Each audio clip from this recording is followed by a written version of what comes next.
Hey everyone, it's Erin from erinbunpaints. Welcome to another acrylic painting tutorial and happy Canada Day. Today I'll be teaching you step by step how to recreate the beautiful painting beside me. Today it's appropriately called Canada Day. The supplies needed for today's tutorial include 4 different paint colors. We have black, white, red, and phthalo blue.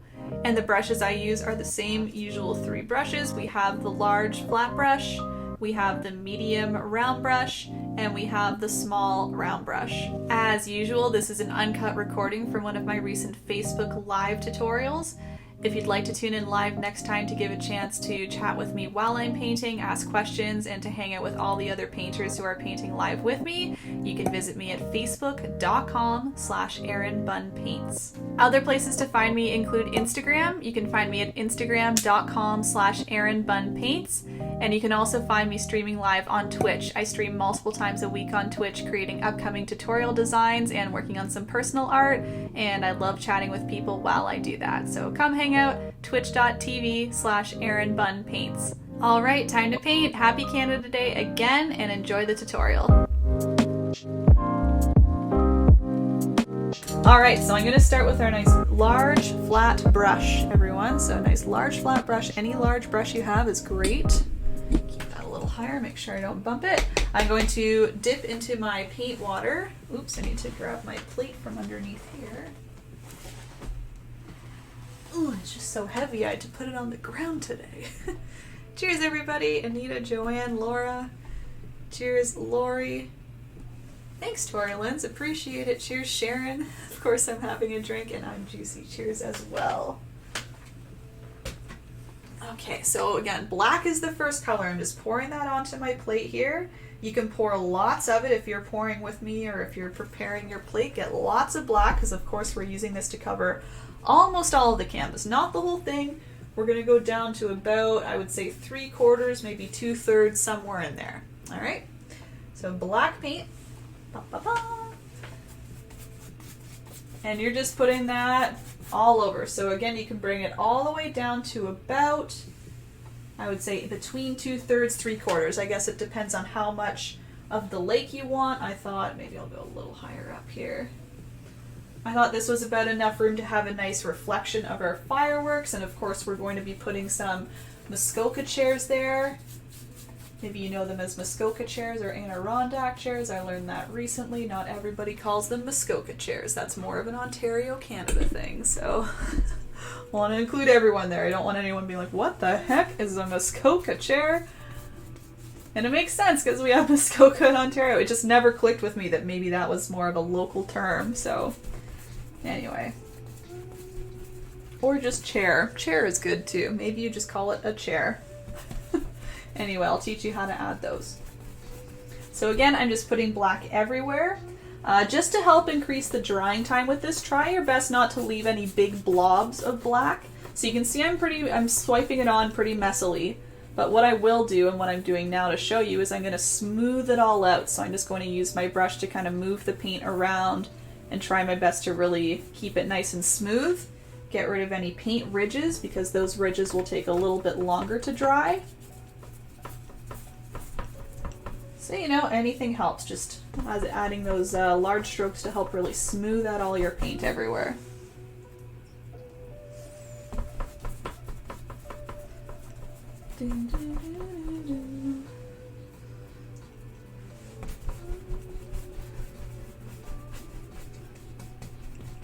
So again, I'm bringing it down to about anywhere between 3/4, 2/3 of the way down, something around those lines.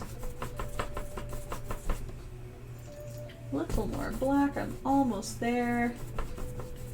Getting it nice and covered for a nice night sky. So again, now that I've put on my black, you can see there are some little ridges, kind of brush strokes. So I can maybe go now and just stroke back and forth. So no extra paint on my brush. If anything, it might be good to wipe it off a little bit. That way you're not adding more paint. And that way your brush can even pick up a little bit of paint as well. As you go across back and forth, your bristles will kind of pick up a little bit and remove it from the canvas. It won't show through. It won't mean the canvas is showing through. It just means that it smooths out the paint and there's no big blobs. See that? Do it back and forth. You can go up and down, whatever you want. Does not matter.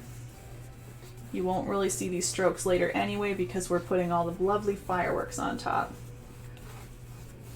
And of course it helps to stop touching it too, so that can be a good tip as well. Once you're done smoothing it all out, put your brush down. Who's that? Helolo? Yes, found you here. There you go. My computer is done buffering Wi-Fi. Maybe everyone's internet is just a little bit rough today. Everyone's home using internet. Maybe that's what it is, honestly. Maybe me too. It could be everybody all together. So anyway, we'll keep going here. Oh, sorry, Kathy. I just saw your question there. It is portrait today. I like it cooled down better than hot. I was able to decipher. Don't worry, Paige. Thought you were starting a new volcano plate. Oh, good question, Penny. Not really. I used a different plate recently, but I don't know. I'm still using this for a little bit here. He's still in my life. I'll make a decision. I'll let you guys know when I start a new one. I'll announce its birth and then track its progress for you. Sherry, if you have a black canvas, you're more than welcome to start with it. We can always do the blue black on top of the black, so that's totally fine. Because I know a lot of you said that you had black canvases ready to go, so there you go. Adriana, did you wet the canvas first? I did not. I know some people do. So if that works better for you to wet it, then go for it, but I usually don't. I think that's more of a personal preference thing. Can you show the original? Sure, Lisa.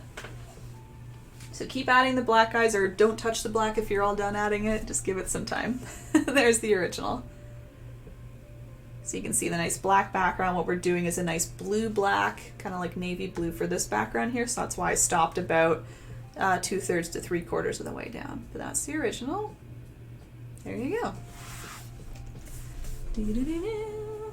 So I'll put that back. And yeah, if anyone ever needs to see the original close-up, let me know. I'll be bringing it back and forth a little bit as I think we need it.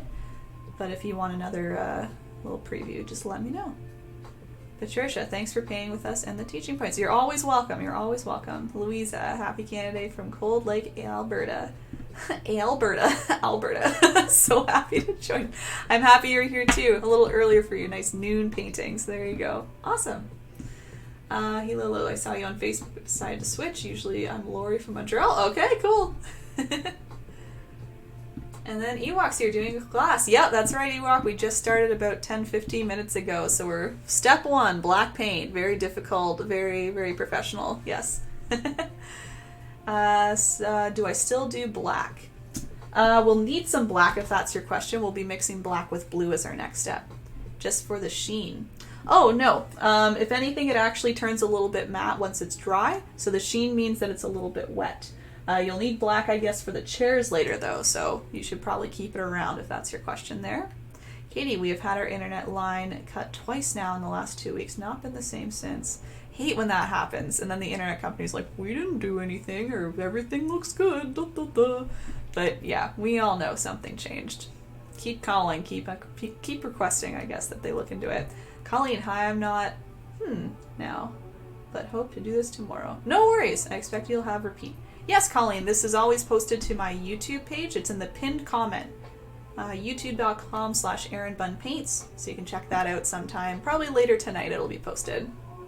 Ewok, hard to start in the painting. Yeah, step is starting. True. Hopefully this nice easy step is a good way to start though. Yeah. Yay, friends in the chat.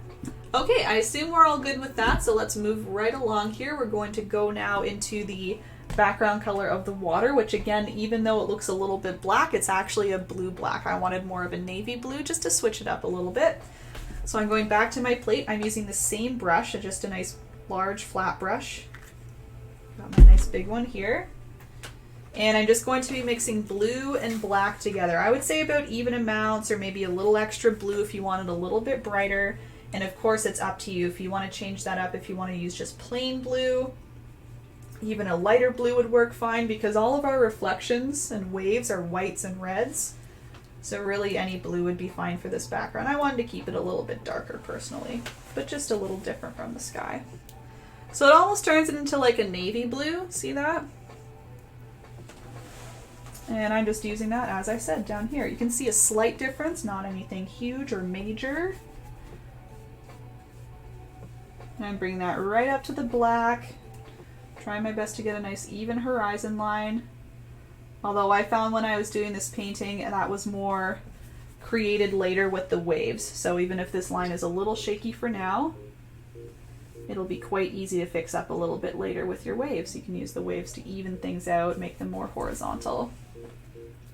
So same thing, everybody. I'm just putting that on back and forth, left and right. And I'll be doing the same thing with this as well. I'll be kind of using my brush to smooth it all out. And that way it as well can dry a little bit quicker. Not like we're in a rush, but just so we're not waiting around a whole lot here. We still will have to wait a couple minutes for the black to dry before going on top, so just prepare for that. We'll have a tiny bit of a break right at the start here. You can just chat a little more and whatnot.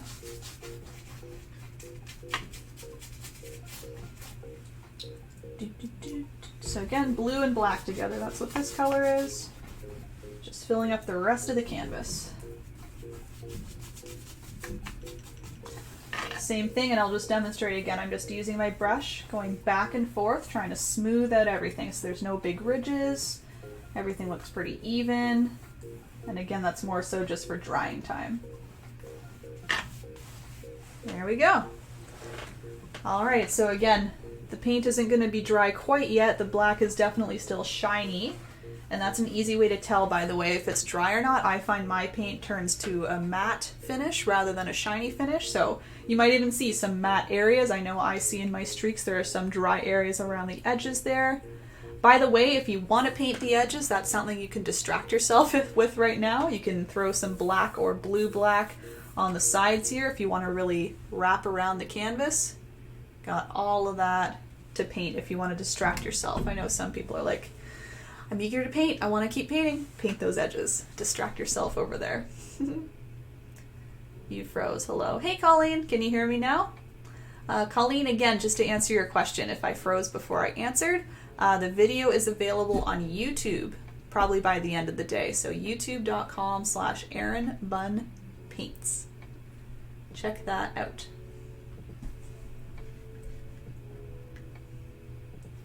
Ooh, that's a nice day, Grog. Nice self-care. I could use that too. That's good, Ewok. That's always good.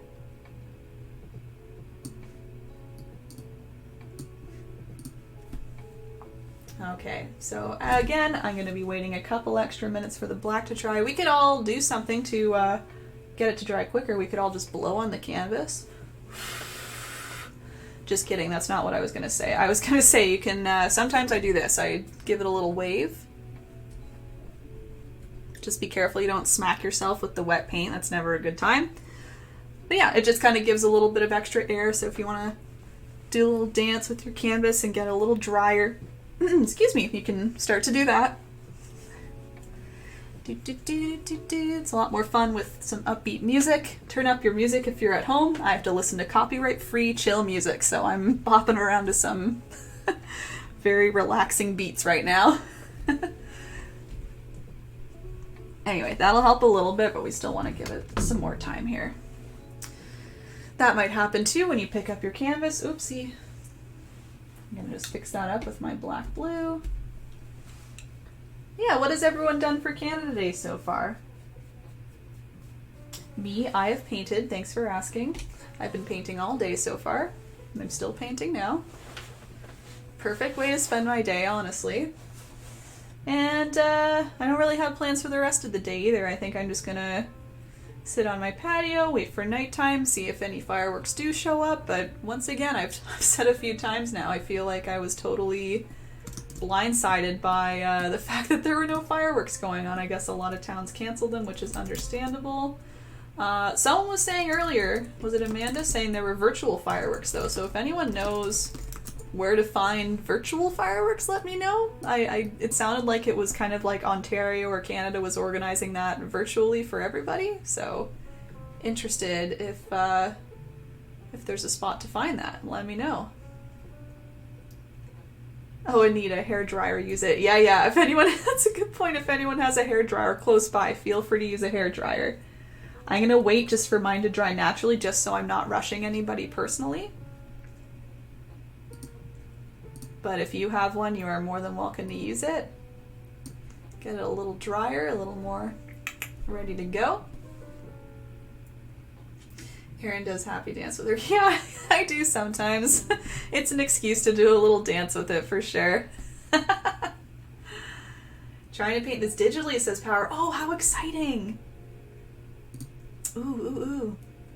So Power, I'm not sure if you came from Facebook today or you're on Twitch, but either way, I guess just so you know, in our Facebook community, I invite everybody to post photos of their finished paintings. I would love to see a photo of your digital version just because it's a different medium. If you even call it a medium, I don't know, but that would be really cool to see. So I encourage you, if you don't mind sharing, please do that. What I do is I open up the event page and then you can go in there and post. Awesome. Hooray! All right, Katie, big message from Katie. I would like to thank you so much for doing all these. Oh, thanks, Kino. You're welcome. Thank you. I'm thanking you for thanking me. You're very welcome. I'm working and back in school, so haven't been able to paint as much as I used to, but I'm glad to be able to join again. Yeah, I have a newborn baby.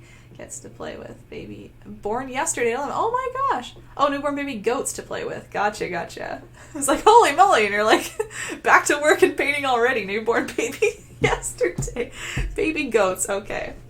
Amazing. So cute. My friend had goats growing up, and they're always really fun to play with. But yeah, you're very welcome. Again, I say this all the time, but it's fun for me too. I wouldn't be doing this if I didn't enjoy it. That's the reason I'm doing it. So thank you for coming, really. And you're just very welcome. No worries. Bernadine, I painted rocks with Canada theme. Oh, good idea. Yeah.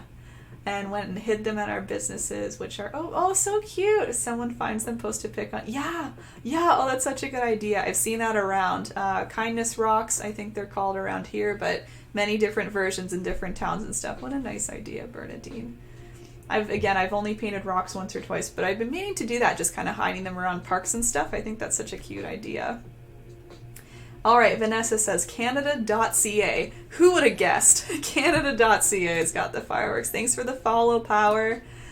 So there you go, 10 p.m. everybody, Canada.ca. Go to Canada's website and go watch some virtual fireworks. CTV Kitchener for tonight's. Great, okay, so that's very local. Excellent.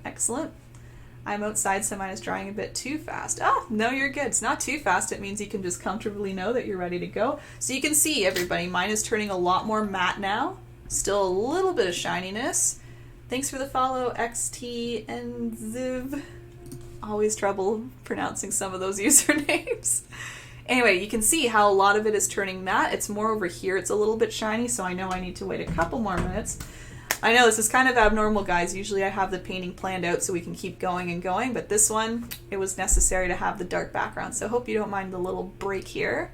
It's nice chatting with everybody anyway, getting our fireworks set up for tonight. I have ice cream cone coupons and gift cards. Oh my gosh. I want to find the rocks, Bernadine. Where did you hide them? Tell me. I'll go find them. I posted earlier the virtual fireworks display. Excellent. Thank you, Lori. Hey, Mish. Happy Canada Day. I'll do this later. Excellent. Enjoy your day, Mish. Hopefully you have it off and free and just ready to do whatever you want. Canada.ca. Fireworks at 10 p.m. You're welcome, Elizabeth. Baby goats, please. Okay, Mystic. Give. Barb, yeah, switch to Twitch, yeah. Extensive. Gotcha is Margaret. Okay, cool, now I know. Ah, very, very smart. I struggle, and it's such a quick little thing, Margaret. When someone follows me, it stays up for a good, 5 seconds. I'm like, I'm trying to figure it out very quickly. Extensive, got it. Very smart, very smart. Kathy, I do a lot of these free Facebook classes, and I have to say that yours are thank you. Yours are the best. I am most successful in your classes. Thank you. You're an excellent teacher, in my opinion, with a Canada flag. Thank you so much, Kathy. I really appreciate that. That means a lot to me. Thanks. Anita, can we use multimedia paper for acrylic? Probably. Sorry, I'm not really rehearsed in other supplies and usage and stuff, but I would say pretty likely, yeah. If it's multimedia, I think that sounds pretty a-okay to me, so I'd give it a try for sure. Joanne, this is my favorite part of my week. Oh, it's so nice to hear too. You guys are all so kind.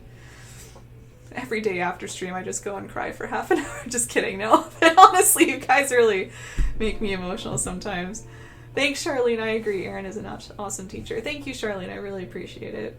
Yeah. And you guys are awesome. Honestly, I keep saying it. I'm just so pleased with how positive and kind everybody is in this community. So thank you guys for being so nice and just kind and understanding and all the rest of that.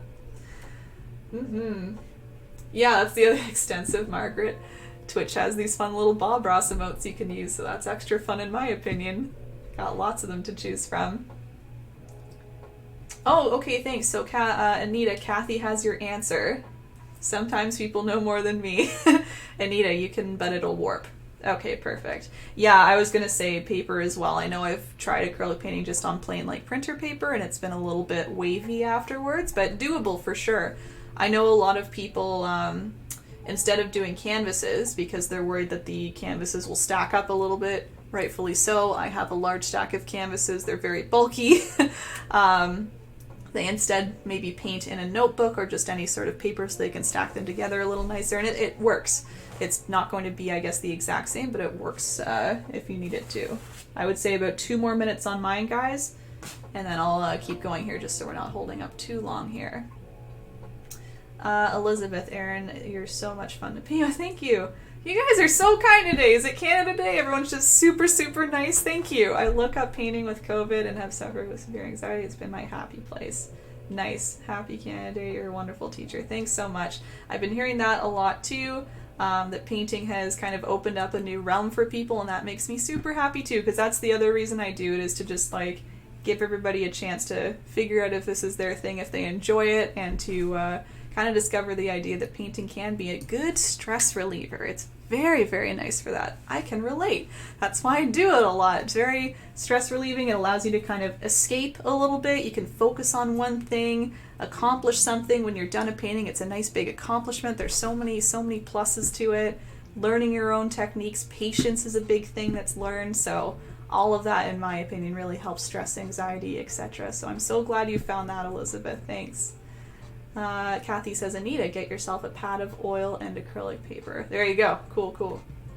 I'm juicy. I get the gessoed panels and the cotton duck gessoed pad to cut down on the bulk. There you go. Yeah, paint panels are a good idea for sure. I've used those. It's kind of like canvas, but instead of it having it stretched, it's just on a hard surface, a hard panel. So it's a lot thinner, but you get the same kind of canvas texture if that's what you're looking for. Deborah, oh good, I just finished another painting on a file box and would like to add this to the side. Glad to know. Yep, for sure. youtube.com/erinbunpaints. There you go. Emily, you're amazing from Milton. Oh, thank you. You're very welcome, and thank you. All the nice, cute little emojis there. And then, oh yeah, Anita and Kathy are speaking to each other. Excellent. Yeah, keep helping each other. That's great. Anne says, I'm painting on watercolor paper just taped to a board. There you go. Yep. People have painted on cardboard here before. I've seen that many a time, especially closer to the peak of COVID, where people weren't really going out to get supplies. Saw lots of cardboard being used, digging into recycle bins, just using whatever harder surface people could find. All of it works just to have a little bit of fun painting. So there you go. Deanie Bees, thanks so much for the follow on Twitch there. All right, how's everybody doing with their paint, guys? I think mine is pretty much ready to go.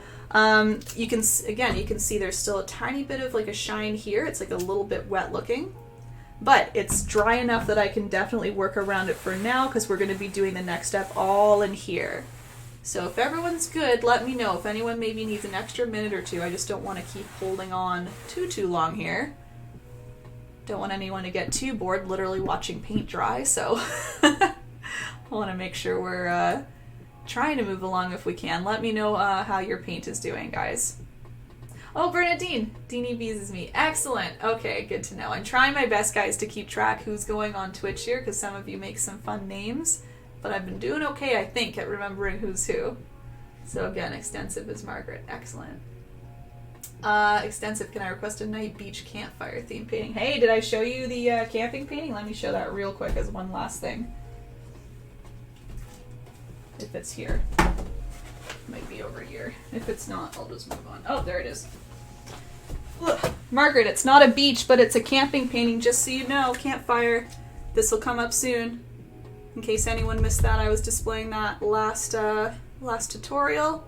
I'll be posting this one up soon, so get excited for those who wanted a nice camping painting. So not quite the beach, Margaret, but close. You can put a beach on there if you want. But yeah, I'll keep that in mind anyway if this isn't what you're looking for. Thanks, Power. I appreciate it. There you go. Yeah, you can look forward to that. That'll be posted very, very soon. Lisa, enjoying this new hobby. You're a great teacher. Thanks so much, Lisa. Katie, I did a paint night with my Girl Guides and we used cardboard. Perfect. Yeah, there you go. Use whatever you can. Pretty everything up. Someone painted their walls recently. That was great. Lisa, love your Canada lipstick. Thank you. Yeah, I don't usually wear bright lipsticks like this, but today's the day because it's all beautiful reds today. And then I think Kathy Anita's wondering what acrylic paper is. I think it's probably just thicker if it's my guess. Ashton, mine is wet. Okay, we got dry, wet. We got still a bit wet. Mine's not dry, wait a bit. Okay, no worries, guys. I can wait.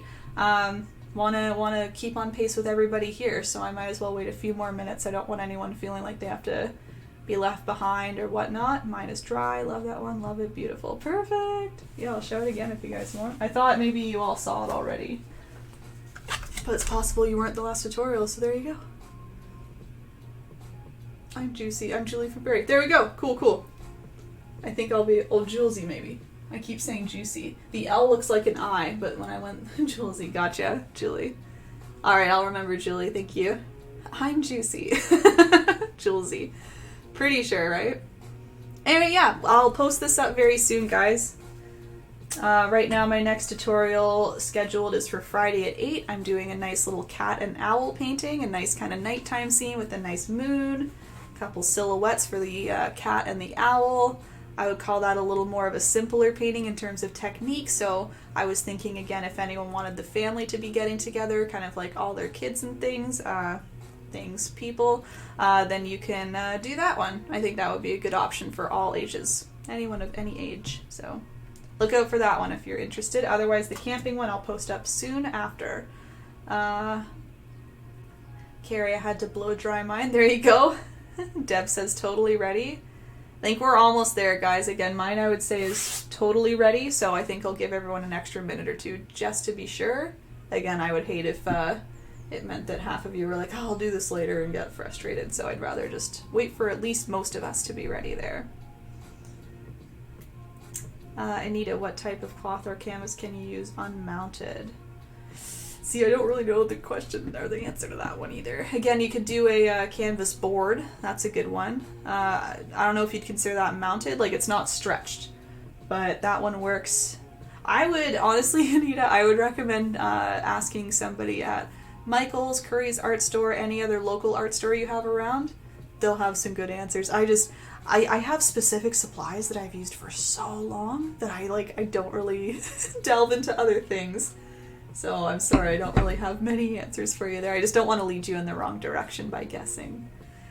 Lisa says mine's ready. Anne says hers is ready. Excellent. I think most of you are ready. I'm going to wait to see what Kathy says here. Oh, Anita, Kathy's answering your question there. Thanks so much, Kathy, for your help.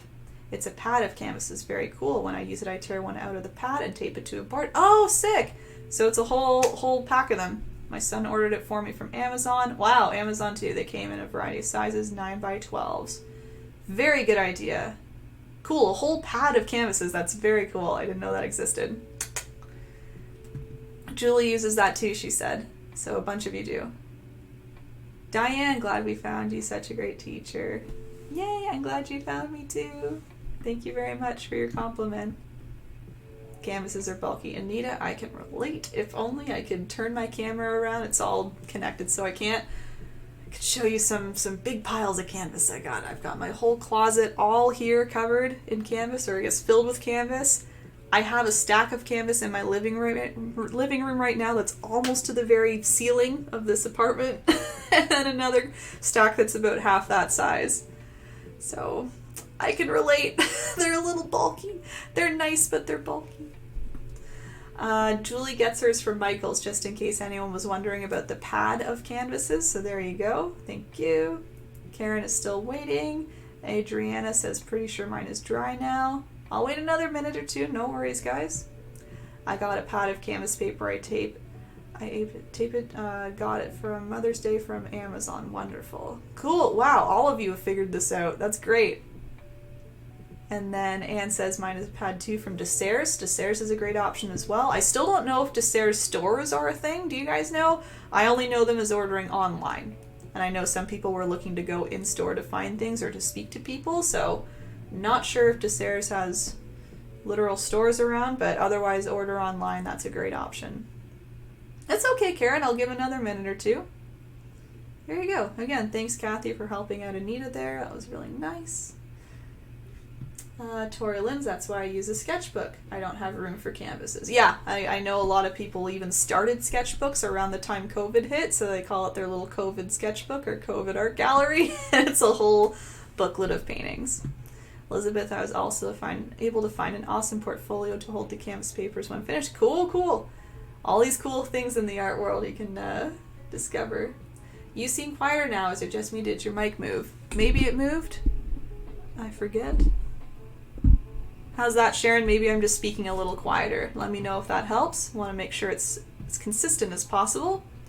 Lori, there's a Desserts here in Ottawa in the St. Laurent Mall. Excellent. So there are stores that exist. I guess just not around here. I order online from Desserts, and I know they have free shipping after a certain amount is ordered, so that's always beneficial as well. Susan says ready. All right, last call, guys. How's everyone feeling about their paint? I think we're like majority ready. And again, even those who might have some wet paint, even if you have some dry areas, we can start in those areas and move around, because what I do is I do one technique all over here. We're going to be doing kind of a background to our fireworks. I do kind of a soft tapping. So even if you have some dry areas, you should be fine. Okay, Laura, having many Wi-Fi issues. Oh, I'm sorry, dude. I do think it might be that everyone's using the internet right now, because that happens. If there's more traffic, I think people even realized that at the very peak of COVID, their Wi-Fi was kind of crapping out all the time, and it's because everyone was using it at the same time. Bit better now. Okay, cool, great. I'll try my best to keep my volume the same. I think I'm also changing the volume of my voice, so I'll try my best to keep speaking up here. All right, Julie's all ready, it looks like. Thank you. Kathy, I have a gallery wall of pandemic paintings. Yeah, I think a lot of you do the COVID gallery. I think it's a fun little thing to call it. Yeah. Kathy, I'm late tuning in. Will the tutorial be available later? Yep. It's in my pinned comment there, Kathy. You can go to youtube.com/erinbunpaints. Okay? And I'll be posting that later today. CJ, back for a smidge. Awesome. You're in the middle of a tutorial now. Welcome back. Ashton, mine's still a bit wet. And I'm not done yet.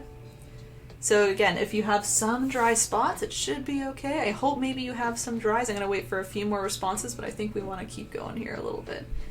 It's already 2:45. I don't remember it taking this long to dry when I made it, honestly. And mine was taking a while too. It's not just you guys, it was me too.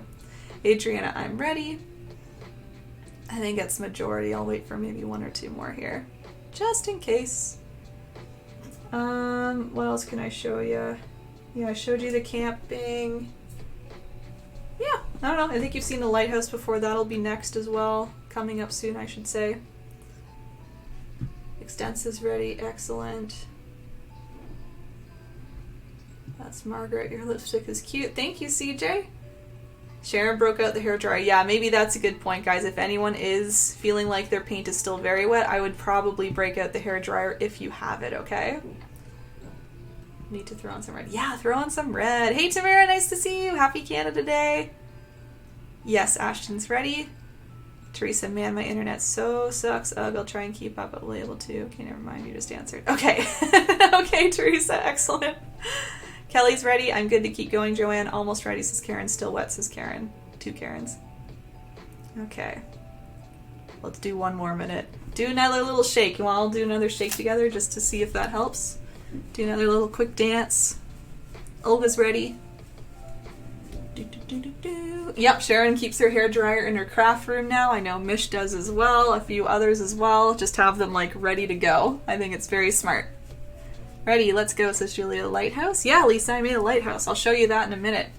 I'll teach you the next step just so we're not waiting too much, and then I can show off some more paintings. Why not?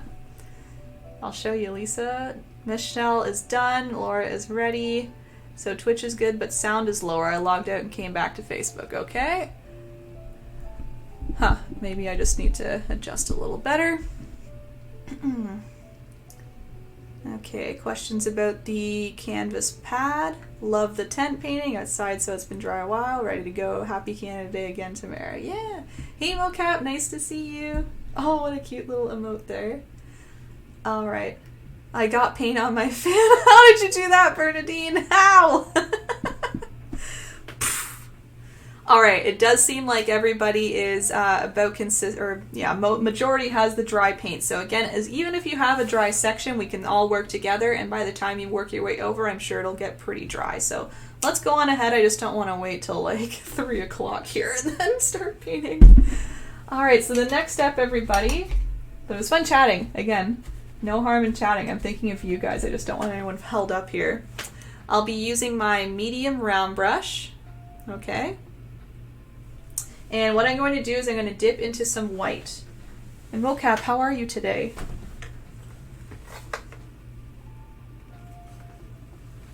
I always love that you pop in. What I'm going to do first, I'll show you the background so you can really see what I'm talking about.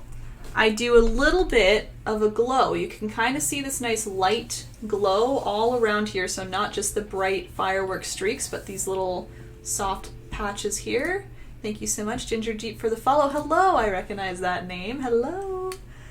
And I'm just going to be lightly tapping with my brush with a small amount of white paint, and that way it gives it just a soft glow in the background. So again, even though these are red, I'll be doing this everywhere, okay? Just to be clear, we're doing that everywhere. I'll be using, again, my medium round brush, white paint, and the key to this is using just a small amount of white, okay? So I'm just going to be tapping off my brush a little bit on my towel, and then that way there's only a tiny bit of white on there. We don't want much because we just want a soft little glow. See, even that's a little much. See how bright that came off? I'm just going to wipe it off again. And just kind of lightly tapping with the tips of my bristles there. So you can see it got a little bit softer there, and I'm just tapping around. What I was doing when I was tapping, I started in the middle because I knew I wanted a firework right in the middle. You can see I just started right in the middle, started kind of swirling around, making this area a bit bigger, keeping it a little higher in the sky as well, because I want my fireworks a little higher in the sky. Especially my middle one. My middle one is the tallest, and then I kind of framed the other two a little lower. But just lightly tapping, so you can see it's just adding a little bit of a fog, a little bit of a glow, however you want to think of it, just so it's not completely black behind all of our streaks of color, which we'll be adding for the actual firework bits. It's almost like the smoke of the firework, and maybe there's some light reflecting off of it just to add a little bit of pizzazz to the background, you know? So you can see I'm making this area nice and big. It doesn't need to be an exact circle. I'm trying to make it semi-round here. Thank you for the follow, Teresam419 on Twitch. So again, trying to round it out a little bit because of course our firework is going to be relatively kind of round once we bring out all of the beams of light. And I would say you can see it comes down maybe a little more than halfway there. It's not exactly centered. I'm sure yours will be better centered than mine. I'm looking from the side, so I'm trying to look at the camera to help fix it up. But yeah, trying my best to center it. Oh good, I'm glad this sounds good for all of you on Twitch. Mocap, good, and you. I've been great, thank you Mocap. It's Canada Day here in Canada, so I'm very excited, and we're all very excited. You have a lot of viewers, are those from Facebook? Yeah, some people from Facebook today went to Twitch because they were saying it was a little laggy on Facebook today. So I said, okay guys, why don't you try Twitch today, and some of them popped over, and I think they're liking it, so yeah, we've got quite a larger number today. That's very exciting. Very cool. And we got lots on Facebook too, so we're all everywhere today. It's very cool. Love that we can all find our spaces. And if you see a little bit of this, like a little bit of brightness versus a little bit more dark over here, don't worry about it. I find this background part gets pretty hidden. It's really just a nice little soft, background we can do, so it doesn't need to be perfect. Like I said, it doesn't need to be a perfect circle or anything. It's just kind of planning out where the firework will be. Okay, Katie working on schoolwork while things dry. Perfect.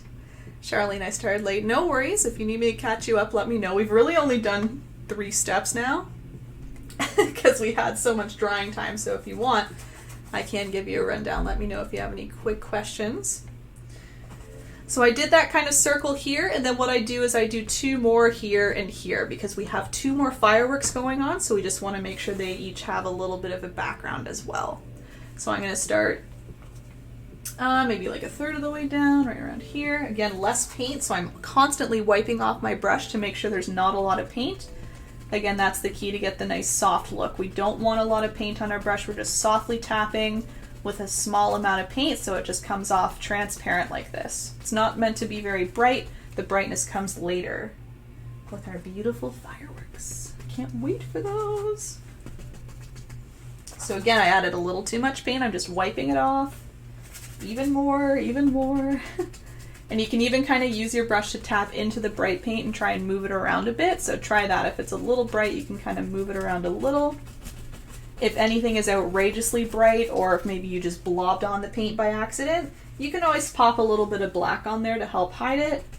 But again, if you see a little bit of difference here and there, it's not going to affect your painting because we have the nice bright beams of light on top later anyway. So this is really just a nice little background to add. It's a little extra, you know? So again, just kind of growing this circle out a little more.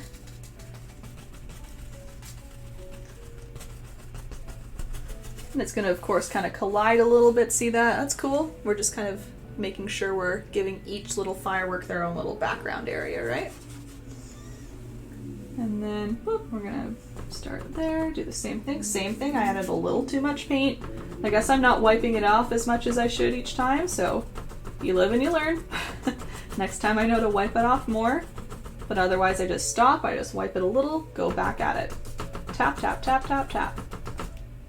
Go up here, and these will come probably a little further down just because these fireworks are kind of, again, framing a little further down, so I'm going to make sure I continue to tap a little further down than this middle one. Minor details though, as I keep saying, this is really a background element. I think it made a little bit of a difference, but it's not going to make or break your painting. You can see I'm being quite messy with it. These are not perfect circles. They're not all lined up nicely, you know? They're all just kind of there. It's just planning out where our fireworks will be. Okay. Charlene, background finish. Oh yeah, you're quick. You're welcome. Yeah, the background is super easy too. It's just black and this navy blue, so there you go. Nice and straightforward. Okay, so I'll just give everyone a minute or two because that was a lot of tapping to do.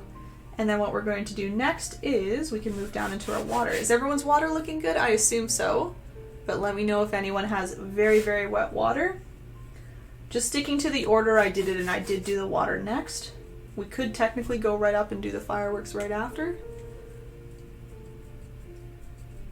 So I'll wait to see. If anyone says their water is like outrageously wet, we can just alter and I'll do some fireworks next.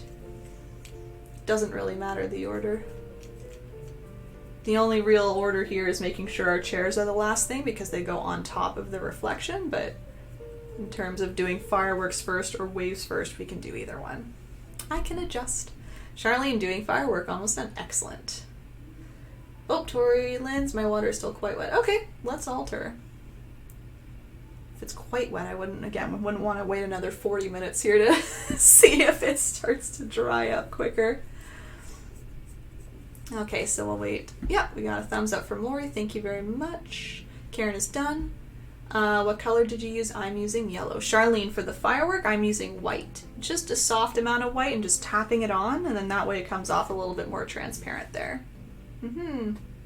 Yellow's fine though too. That would be a nice glow kind of behind. Are you doing a Canadian flag today? Doing a different flag maybe? I just used white as the base because I figured it's very easy to change up too if you're doing a different country today. Anne is ready. Sounds like you're all ready. Excellent, guys. Okay, so as I said, technically I did a different order here. Not gonna matter though. We can go right up and do some fireworks now that we've got our nice backgrounds done. Because that technique there, it has a nice dry background. It's not like it's gonna be super wet or anything because we were softly tapping, so we can just go right ahead here. So let me bring this forward. I'll talk, whoops, a little more about it again. All right, so I said it before, I'll say it again. If you want to change this up, it's very easy to do. I really encourage you to change it up if you have a different flag design you want to do, or even if you just feel like doing some different colored fireworks, you can do that. But what I did is I used plain white for all of these at the start. And the reason I did that is because the red paint, at least mine, it's quite transparent. So if I were to go on top of the black with just plain red, you probably wouldn't even be able to see it, to be honest. It would probably dry, you might see a little bit of a streak, but it wouldn't be quite as bright as this. So it was kind of necessary that I did white everywhere anyway, but again, it allows you to customize a little easier. So we can all do the white together, and then what you can do is pile on whatever colors you want. We'll be piling on red later, but you can pile on different colors if you need. Okay? All right, so we're going to use the medium round brush. We keep your face. Yippee! Excellent, Olga. Good to hear. Adrian's done. Charlene has the Canadian flag. All right, perfect. Yeah, a yellow glow would be fine too. I'd recommend doing the white with me for this next step, Charlene, but a yellow glow is totally fine. Kelly's ready. Karen does the Canadian flag. Excellent. I love all the Canadian flags today. Make me feel so happy. All right. So again, using white paint, and I'm using my medium round brush. You could use a variety of brushes for this step because we're just doing some kind of thin strokes. So if the medium round doesn't work for you that way, you can use whatever brush you want. Try this one first maybe, and then you can switch if you need. In terms of the orders of fireworks, I do the two sides first and then the middle one because I liked the idea of the middle one kind of overlapping. You can kind of see some white streaks going on top a little bit. So just for order, I do that one last. Even though it's all white, just helped me, I guess, do that in that order. I found the first step I did was just kind of chose the middle where the firework is exploding. So I did a little dot just to show myself where I'm starting in the middle. And I started just by doing a few big streaks coming out from the middle. The middles of my fireworks, you can see they're they're a little more cluttered. A lot of my streaks are kind of overlapping. There's a lot of brightness right in the middle. It's more so the outsides when things start to separate, okay? So just so you know that, you might see things a little more cluttered in the middle, and that's totally fine. So here I go. White paint, this time using more white paint rather than a small amount. I'm going to use the tip of the brush, and I just do some curves coming from that little dot here, this little middle point. So here I go, using just a little amount of pressure, and there's one curve. So what I tried to do there, everybody, is I tried to use more pressure at the start, so I got a wider line there, and then I released pressure as I went, so I got more of a thin tip. So let me show you again. And I find it helps, honestly, to do it a little quicker. I find the slower you go, the less smooth the line looks. So that's why I did it a little quick here. So I'm going to go from the middle again, do a little curve, maybe down further like that. Great, there's another one. That one dipped a little bit quick, actually. I want it to fall off. So let's do another one. I'll make it fall off the side. There it is. And you can make them all a little different. See how wide that one is? Totally cool. You'll get some that are a little wider, a little thinner. And that's the whole idea. A little longer, a little shorter. But you can see how they're all starting to kind of combine here. Looks a little spidery. That's all right. But you can see I like to curve all of them. I thought the curves were pretty key. Rather than doing any straight lines, everything kind of curves. It curves a little up and then a little down, or even if it's just coming down, it curves out and down. So always add a little bit of a curve. See that coming out there? And I find as long as anything's on the right-hand side, it's going to curve kind of either up to the right or down, you know, to the right and down. And then otherwise they're kind of curving to the left and down, or maybe up to the left. You know what I mean? They're kind of choosing a side to curve to. You're not really going to get a straight up or a straight down. Even the ones going up, I kind of curve just slightly. Maybe you can do some like split apart ones that are more straight up, but for the longer ones, I like to keep them curved. All right, so I don't want to add too many more. I don't want to make it too spidery in the middle. I think I might just lengthen out this one, honestly. There we go. I like some longer ones to begin with. But again, as long as you're sticking to the width in the middle and getting thinner on the outside, I think that's a good start there. Maybe one more. Let's do one more. All right, and then once I have a few of these longer ones, then I start to go a little bit shorter and I start to fill in some gaps. So this is where I find the firework kind of comes together here. We're going to start to, instead of starting from the middle, we're going to leave a little bit of a gap. Maybe start like here, for example. Do some of these guys. They're a little more separated, they might come a little bit longer, and I try and make them a little bit thinner if they're further out as well. I'm just going to fix this one up here. I want it to fall down a little more. Yeah, I find they become a little bit thinner because they're a little further out from the middle, so they're kind of like disappearing into the sky a little bit. They're not quite as bold and bright. So just using a little less pressure on your brush, using the tip of the brush. But same idea, kind of doing the curves, trying your best to release pressure at the end still, just to get a nice thin tip. See how I'm also going in between the gaps here? I'm trying to kind of cover up any gaps that might be starting to form because we still want the firework to be nice and round. So that's another thing to think about, kind of making a round overall shape. I'm kind of looking at the edges of all these little pieces here, trying to make a nice round shape. If it helps you, by the way, to grab a smaller brush for some smaller strokes, go for it. You do not need to use the same brush the whole time.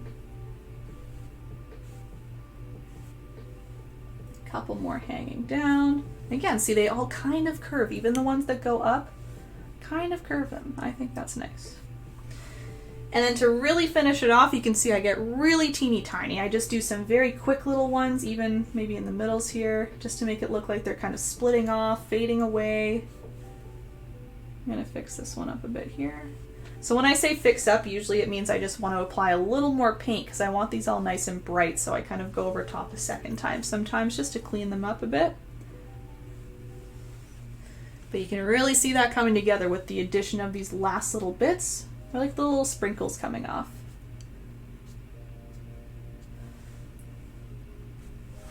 Okay, and just do little bits at a time. I always say that too. Don't feel pressure to add so much. You can just do little bits, see how it's looking, add some more if you need to. Okay. Lori, on the original, did you dab red under the fireworks? I did not. I'll show you what I did. That's coming later. What I did was I used white and then I tapped red on top of the white. And that again allows you to kind of see a little bit of a brighter red. If I didn't have the white there to start, if I just tapped on red, it would almost completely disappear.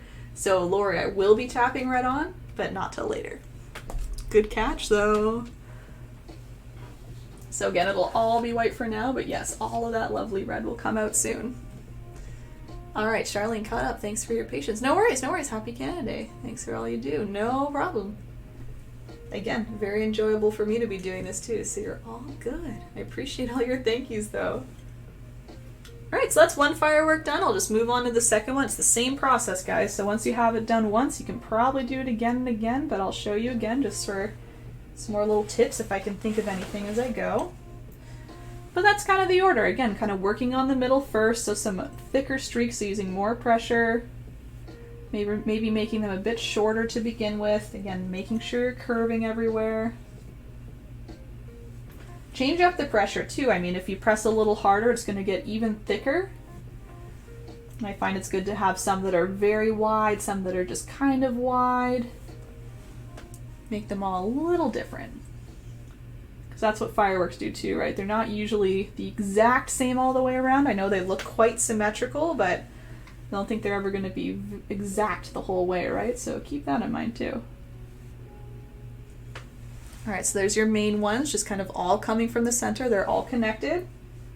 And then I start to use a little less pressure. I'll do some kind of longer, just disconnected ones. Still a little bit wide, maybe getting a little thinner as I go. I guess another key I should mention, I am reloading my brush pretty much every streak or every 2 streaks. I find that helps get some clean lines.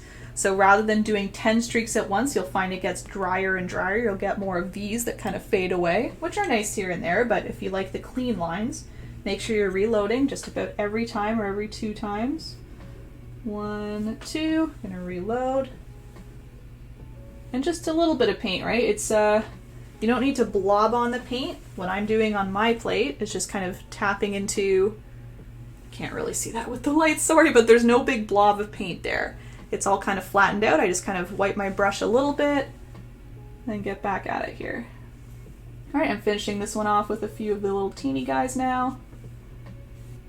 I really like them kind of hanging down personally. I like the little, you know, glittering away there. I think that's cute. You can also see mine are starting to overlap the middle. Perfectly fine if you're finding it's closing in the middle a little bit. We have fireworks overlapping, that's totally fine. All right, Andrew, happy Canada Day. To you too, to you too. Karen caught up, awesome. Got here late, that's okay, Andrew. If I can catch you up, let me know. Otherwise, as you know, it's always on YouTube. If you wanna hang out and just see what we're doing, that's cool, totally fine as well. All right, so I'm gonna do my third firework. It's the same steps, everyone. The only difference is I put it a little higher up this time. So you can see how these ones are pretty level. I'm gonna make sure the center of this one is just a teeny bit higher. Same thing though. So at this point, you'll get some crisscrossing, which is okay. Don't worry about it. We'll figure out which colors go where a little bit later. So for now, you can just kind of crisscross wherever you need.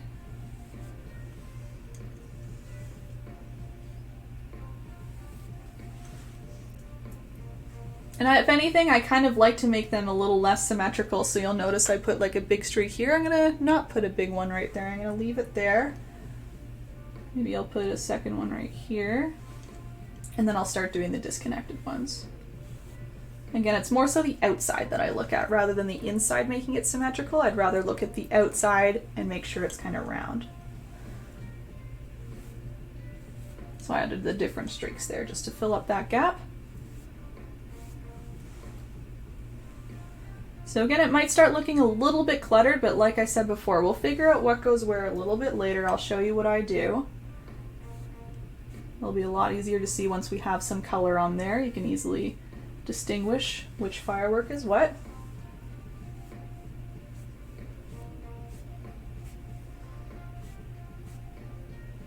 And that's probably good for me.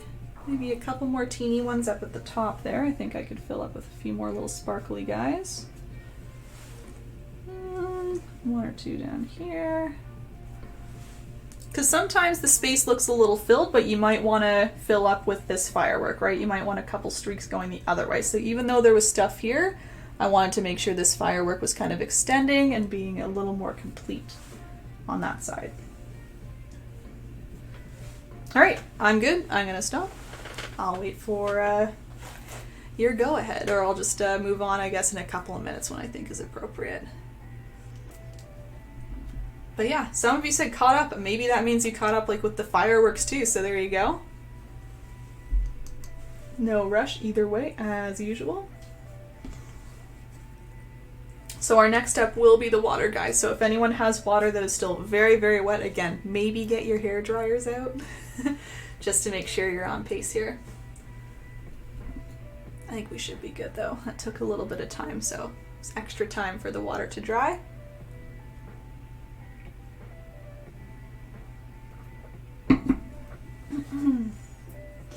So again, the water's next.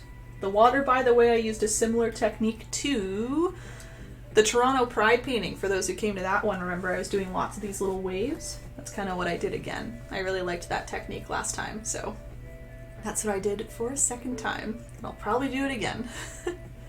I like the look of the water. It looks, I like it. It looks really layered. It's not too choppy, it's not too calm, so I keep incorporating it into other paintings.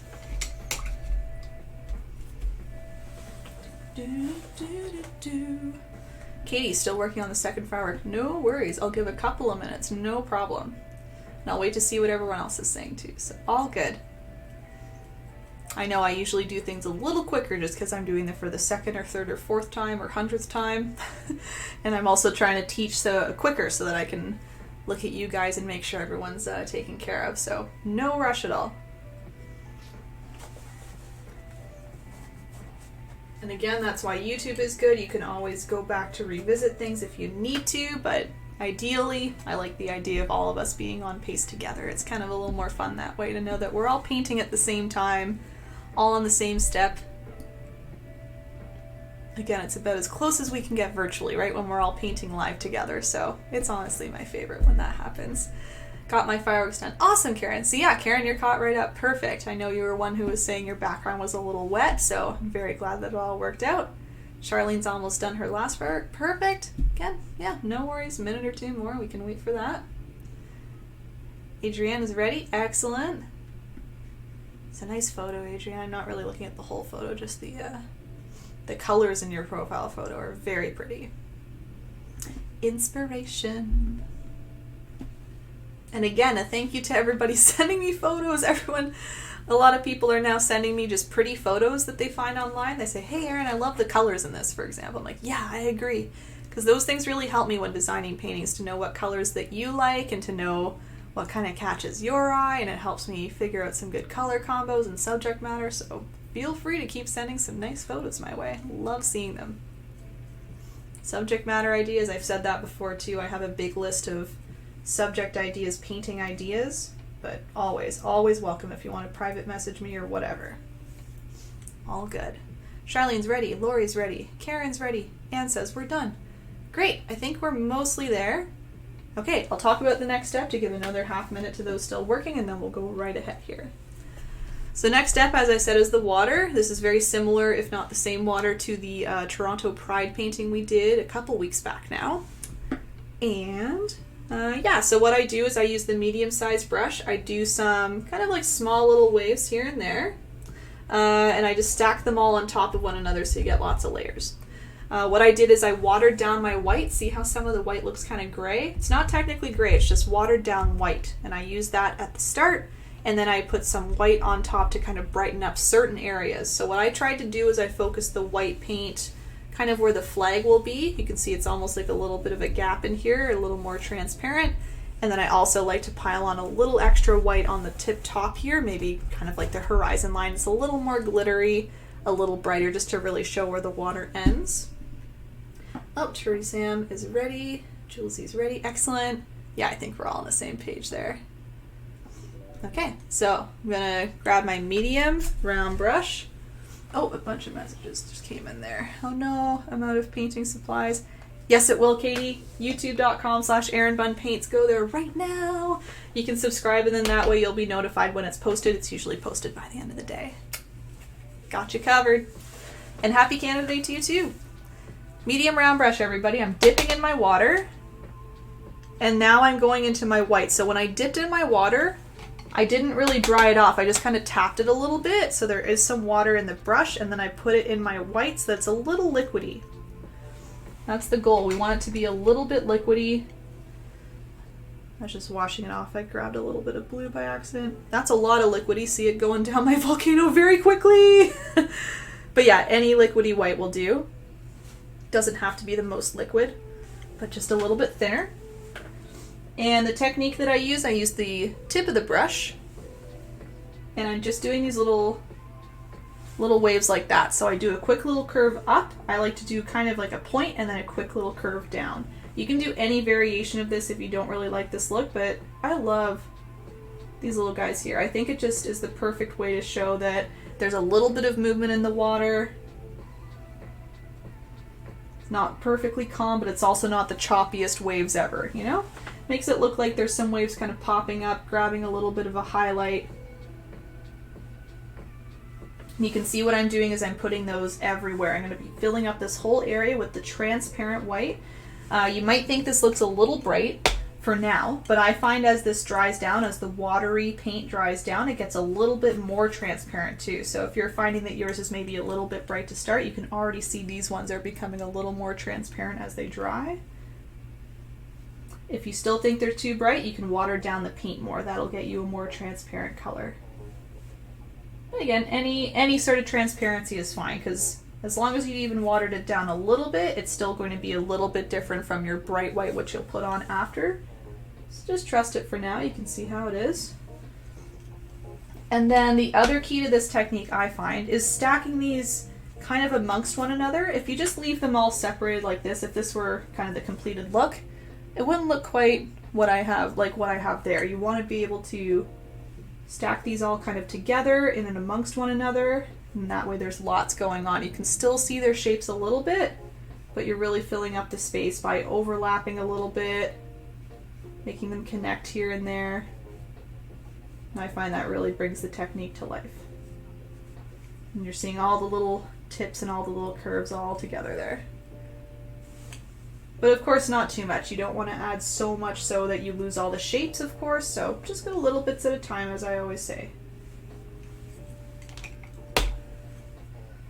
Just re-dipping in the water, grabbing a little more liquid white, adding a little more. See, I maybe went a little overboard there as I was demonstrating, just in terms of how many I was adding, but not too much. Let's make sure I space them out a little bit more as I go.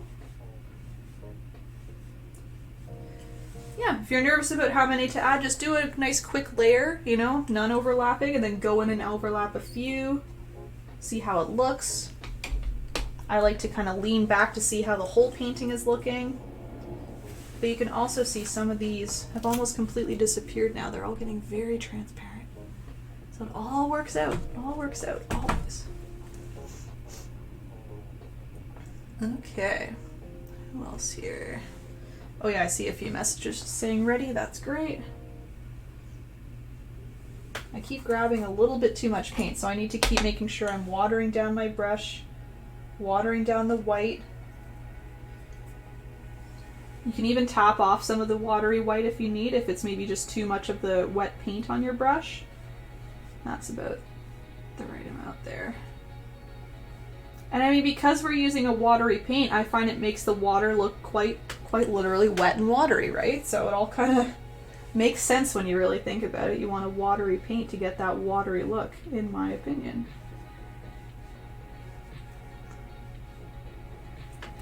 And then the last thing I'll say about this technique, I find sometimes I feel like I get in a rhythm. I almost go a little too fast and I almost lose the shape of these little waves here and there. So sometimes I just kind of say, all right, slow it down a bit, concentrate on the shape again, because I just don't want these shapes to get too messy, I guess is what I'm saying. I don't want it to turn into like, ooh, like that, you know? Just want to make sure I'm going a little slower. Let me cover up that little blob there. Yeah, just think about where the shape is going, where your brush is going, trying to make them nice and elongated width-wise.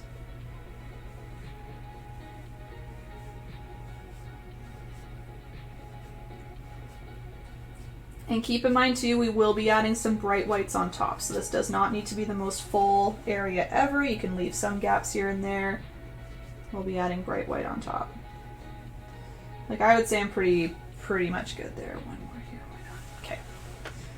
So you can see some layering. You can see maybe I added some bright whites kind of by accident, honestly. It wasn't on purpose that I added a few kind of in here. That was just my paint was a little less watery, but that's okay. It's okay. It all works together. It's very transparent over here. I'm gonna even add a few more just to make sure it's not totally lost. There we go.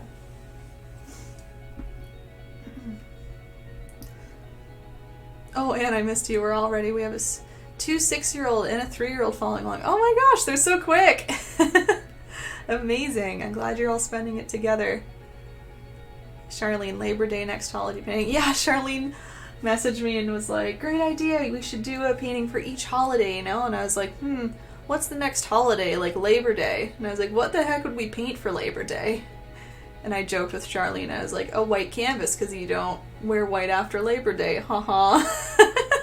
So I'll just show up and be like, we're done. White canvas, here we go. It was a great idea, Charlene. I'm just honestly having trouble of yeah, like there's a civic day holiday, you could say like the August long weekend, but what do we paint for that? Just thinking of the holiday itself, I guess, was what I was struggling with, but I could just say like it's a nice day off and therefore we paint nature or outside, some type of thing you would do on your day off maybe. But I'm thinking too literally of the holidays. I'm like, Labor Day, Lisa's ready, Angela's ready, Lori's ready, excellent. And then Ashton, mine is wet. You might be able to even do this step with it being a little bit wet. Try that too, Ashton, if I didn't touch on that already. Okay, we've got some thumbs, so let's go right ahead here. So next step, everyone, is pretty much the same step. You're just using a little bit of a different paint. You're using white paint and you're just using the plain white paint this time. So you're not mixing it with any water because you want it to be a little brighter and bolder this time. So I was saying that, you know, in the end I kind of put it everywhere, but I would say I centered them more kind of down in this area here where the flag is going to be. And I did that because I wanted the red to show up right. If you were to put red on top of this very transparent wet white paint, it might not be as bright. So I wanted to make sure I at least had a couple bright white waves so that the red can kind of catch onto that and be nice and bright on top. So technically you could put these everywhere. I would say in my original I centered them down here, kind of where the flag reflection will go because it'll go a little bit lower than the horizon line. And I did also put some on the horizon line here, kind of like scattered like this, just to really show the viewer where the water is ending, where the water and sky are separating. And again, you don't need to put them all in an exact row. You can see I'm purposely leaving some gaps, offsetting a few, just to make it look like I'm not going straight across, you know? So this is the top one. I'm just kind of doing that a little quicker for you. Again, change up your sizes too. I don't know if I said that. Make some teeny tiny ones just to fill in some little gaps. Again, just to avoid the look of having them all one in a row, very in line, clean. Just want them to be instead a little bit more scattered, I would say. One more here. So see that? They kind of go up and down a bit. There's some maybe a little further down, but it shows the viewer where that water line is. Now I'll go back to the flag, which is what I was talking about earlier. Oops, my white mixed a little bit. No. And yeah, it's the same technique though. Again, just doing those same shapes of waves. The only difference is the type of paint you're using. You're just using your plain paint, no water. Same thing, I'm just trying to offset them, maybe overlap here and there. Trying to avoid putting them all in a row. We want to scatter them a little bit. Unless you like it a little more in a row, of course, you can do whatever you please. That's important to remind everybody. You don't need to follow exactly what I'm doing if you're not following or if you're not feeling what I'm doing. Do your own thing. So see that? There's a little bit of a gap here. I could fill in maybe one or two little bright guys just so these aren't totally left out here. But otherwise I try and keep them mostly centered down here. Okay, Rosie. Yeah, so Rosie says camping for civic holiday. Good idea. I was definitely thinking too literally. Because I was thinking just Canada Day, right? And I was like, Canada, flag, firework, you know? And then when I was told civic holiday, I was like, but what is that? What do we paint to signify the hoping but yeah, you're right. It could be things that we do for the holiday. So camping is good. Landscape. Oh, we got lots of readies. I'm hoping you're ready for that. Maybe, I don't know if you're done already with the bright white. Let me know. Camping on the water for long weekends. Yeah. I should think of more just weekend activities that you would do, I think, for the holiday. So just in case maybe we can't do them, you know. That's kind of why I thought of the fireworks a little bit.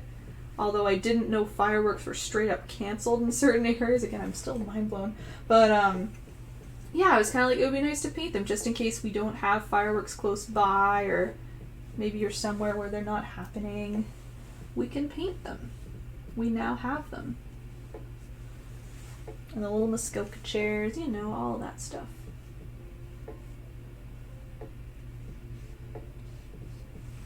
So I'm almost done here. Again, you don't need to clutter it up too much because we had that layer of transparent white as well, so that helps us with just keeping all the gaps pretty filled, right?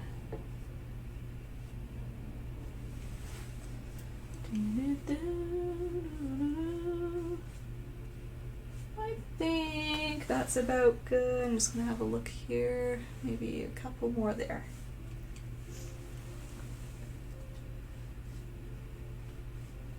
Again, sometimes it helps. I'm looking at the screen, not just to look at your comments, but also to look at my painting, because it gives me a nice pulled back version. I can see the whole painting together. I can point out things like small gaps or areas that might need a little more help. Right there. Yep. Just one more there maybe. Fill that in a bit. Cool. All right. I'll give everyone a minute or two just to make sure we're all on the same pace. Charlene, Halloween would be fun. See, that's what I mean. I think that would be a nice, easy one to think of many different things we can paint for Halloween. Pumpkins, ghosties, just general like darkness and moonlight, you know, spookiness. Lisa, can I put red on my fireworks now? I'm not doing the water. Sure, you can do your red whenever the white is dry. So we'll actually be doing that next. You might have a tiny bit of white here and there that's not dry, but it shouldn't affect it. Karen's ready. Amazing. Karen, I love how you caught right up there. I'll give another minute or two just in case, then we can go on to the red of the fireworks.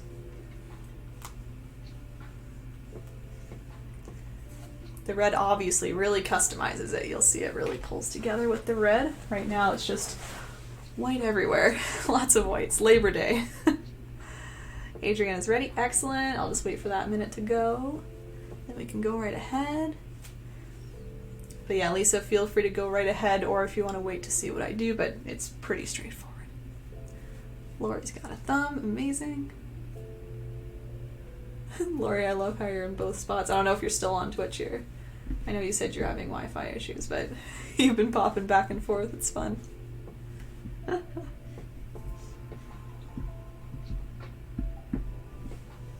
One more sip of my cold tea, and then we can go ahead. Not quite iced tea, just cold, just cold. All right, so now again, what we're going to do is we're going to customize these fireworks to make them a nice Canadian flag. Holy moly, a Canada flag, Canadian flag. As I said before, customized to your country. I'll show you the technique. You can use any color you want to use with the same technique to customize to your own country flag. I'm going to use the medium round brush again, just washing it off. And I want to make sure I have a nice plain red, so I'm just going to pour a nice fresh pile of red out of my now never-ending bottle of red paint. One day it'll run out, but it always pulls out a couple extra blobs each time. There it is, perfect. It feels so empty. Just keeps coming. Okay, so I can grab some red on my brush. I wouldn't blob it on, but you can see I'm kind of pressing it down just to make sure there's no big blobs, but definitely coated in red. Okay. Awesome, more reddies. Great, I think we're all on the same pace here. So now what you can do, again, I said if you have any big blobs of white that are still dry or wet, you might want to avoid them, but you know, I have a little bit of tackiness here. That's not going to be a problem. Everywhere else seems quite dry. And now what you can do, you can see where the magic happens. Whee! You're just literally overlapping your two sides here, so the left-hand side, right-hand side fireworks with red paint. And you can see it's kind of magic because we had the white base layer and now the red comes off super, super bright. And the other benefit to this, you guys, is that you can be a little bit messy. And you can't really notice the messiness because if the red goes over top of the black, it kind of just disappears. So you still get a really nice clean line every time. So it's kind of like we did all the hard work with the white and now we're just piling on the red. Not piling, but yeah, covering with red. So again, you might see a little on top of the black, but especially when it dries, it's going to disappear. You can kind of see the wetness, but it barely shows up in the light. So it's really, really cool, magical process. And then Lori pointed out that she said, oh, do you put red over here? And I said, yeah, after the white though. So the other thing you can do, you can either do all the streaks first and then do this or switch back and forth, but you can also lightly tap some red on top of your white background here and it turns it red as well. So if you want to do a little bit of a red glow rather than the white glow, I did that. I just tapped on kind of around the streaks here. Might be easier to do this first, honestly, and then you can do the streaks, but either one works. And then that way you get more of a red glow. And you don't need to worry if maybe some white hangs around. Again, it can kind of be like a little bit of a smoky look, you know, or a little bit of extra brightness. But I liked the idea of having more of a red glow for the red fireworks and then keeping the white or gray glow for the middle firework there. But yeah, same thing, I'm just using little amounts of paint. You can be a little more generous if you need to be with this part because again, the red will dry a little more transparent. But just to keep with the softer look, I kind of softly tapped the red on. So I'm just going to go ahead and complete that just because I'm doing that. I don't like switching between technique and technique, so I'm just going to Tap on all in here. Again, I'm tapping on top of here too by accident. That's okay, because I'll clean that up later. Tap, tap, tap, tap, tap, tap, tap, tap, tap, tap.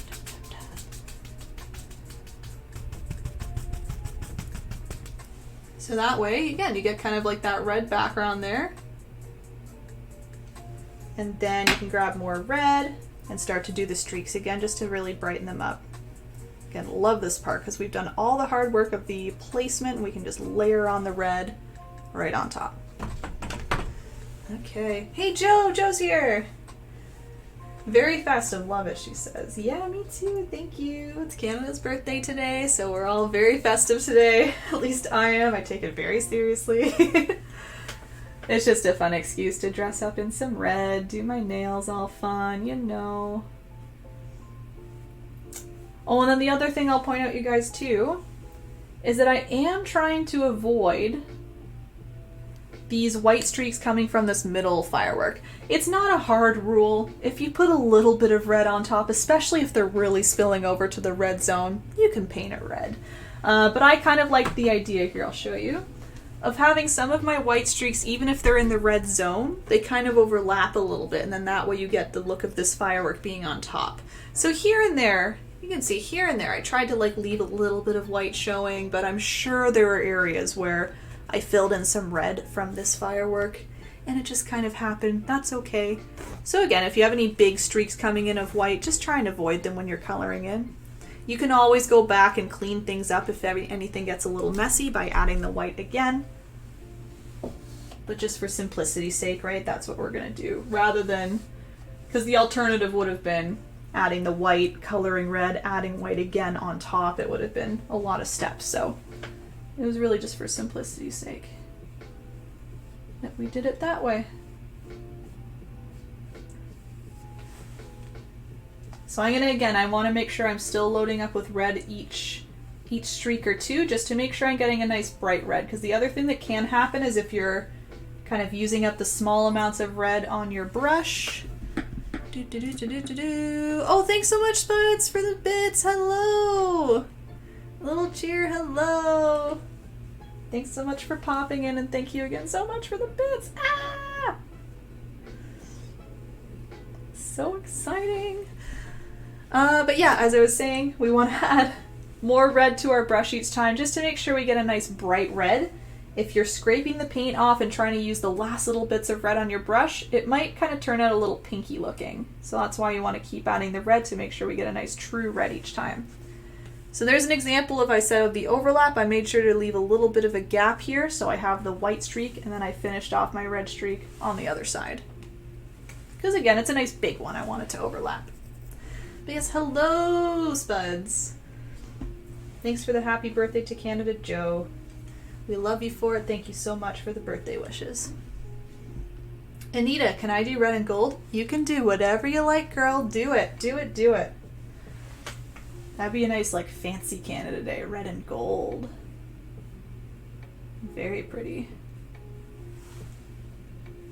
Anyway, hopefully this step is nice and relaxing for everybody. Nice and soothing, again, because it's just piling the paint on top of things we've already done. Done all the hard work. And just relax now, put some red on. And again, I'm working on the left, and I'll go over to the right firework in a minute. And I'll lead you through the maple leaf, don't worry, we'll do that all together next. Finishing that guy off there, perfect. But yeah, I just love how bright it comes out because of this white background. All works out nicely.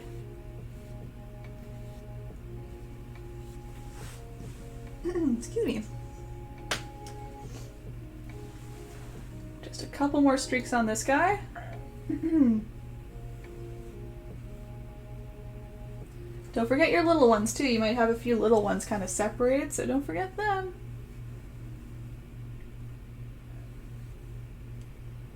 And you can kind of tell which streaks, of course, are coming where, of course, because of the curve, right? If they're curving kind of down to the right, they're in this firework. If you see some curving down to the left, probably this firework. So I'm trying to leave some of those white ones behind.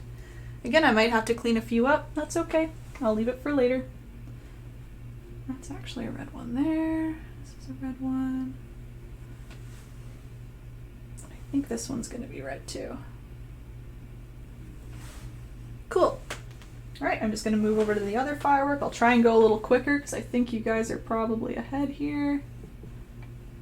I had a lot to say about those steps, so I went a little slower. Ding, ding, ding. Ding, ding. Oh, and don't forget, you can tap red if you want to. That's kind of optional too. If you'd rather just have the nice kind of smoky glow in the background, keep it white. Keep it that transparent white, but you can tap on top to make it a little more red too. I'm going to do that real quick here. Get that glow a little bit different. And then going back to my nice red paint here, just piling it on top. Again, I keep saying piling, but I don't mean quite literally piling with blobs, please. Do,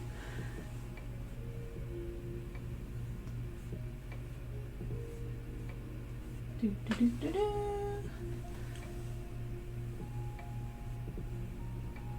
Again, I'll be very curious when we're done to see if anyone did different countries today. I just think it's extra fun if you did that because it's like you're doing it on our birthday, but you're like, ah, still celebrating with Canada, repping my country. I think it's pretty cool.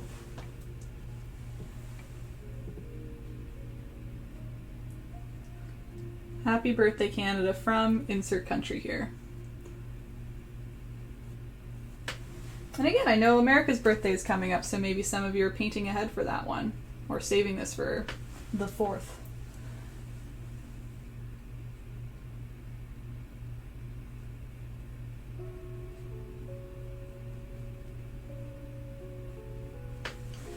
Kind of like birthday buddies in a way. Not the same day, but close enough. We all celebrate the same week.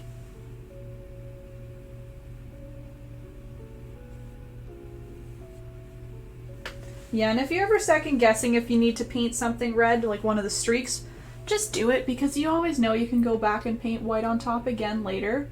Or opposite, leave it and know that you can paint on top red later. Just be confident in the idea that acrylic paint is easy to manipulate later on once it's dry. You can go on top and no one needs to know it was on the bottom.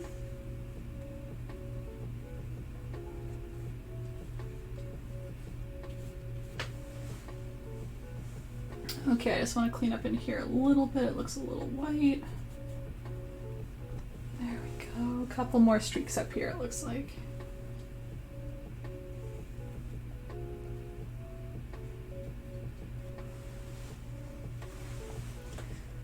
Okay, so see, it might look a teeny bit messy here and there, but I can always go back with my white overlap if I need to. It looks like I overlapped by accident here, for example. I can just put some white on top later. So just, again, be confident in that. It's all good.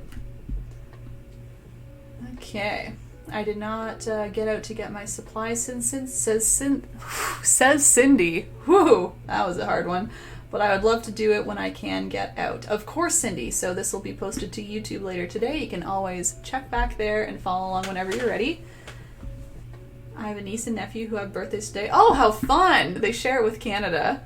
That must be so fun every year. And to shout out, my birthday is July 5th and Independence Day is on the 4th in the USA. Yeah, so you're like big birthdays all week. Got lots to celebrate. It's just a whole week for you. Whole week off. How are we doing, guys?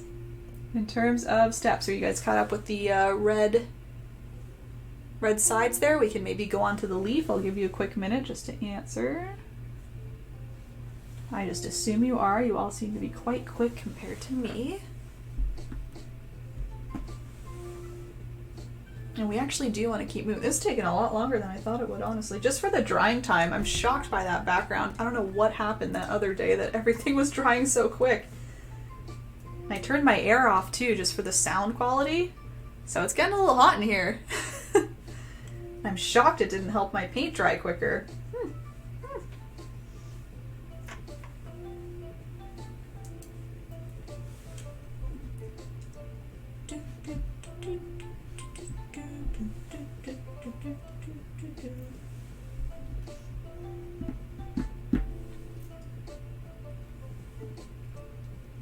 Karen is all ready.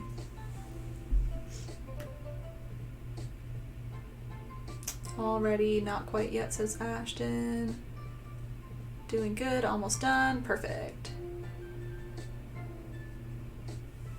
Sure, I'll give another minute or two, no problem. No yet. Okay, I screwed up and painted the middle firework red. Oopsie, that's okay. Karen, I don't know how much you painted, but we do need a little bit of that firework red, so maybe it worked out a little bit. Need time. No worries, Anita. I might just play around with my middle firework a bit with my white then. No rush, guys. Keep painting red. I think my middle looks a little empty, so I'm just going to add a little more white to mine personally. And if you're ready, you can do the same thing. I will mention, it is beneficial to have a little more going on in the middle for this one because it allows you more area to paint red so that you can really see the maple leaf. So if you really want a nice clean maple leaf, and if you're bored and want to do something, just throw in a few extra little white streaks here in the middle. They all don't need to come right from the middle. You can see you can keep them a little separated, but I keep them a little more stacked up in here. Again, so I have more streaks to color in with red. You know what I mean? You have more opportunity to see the shape of the maple leaf, so.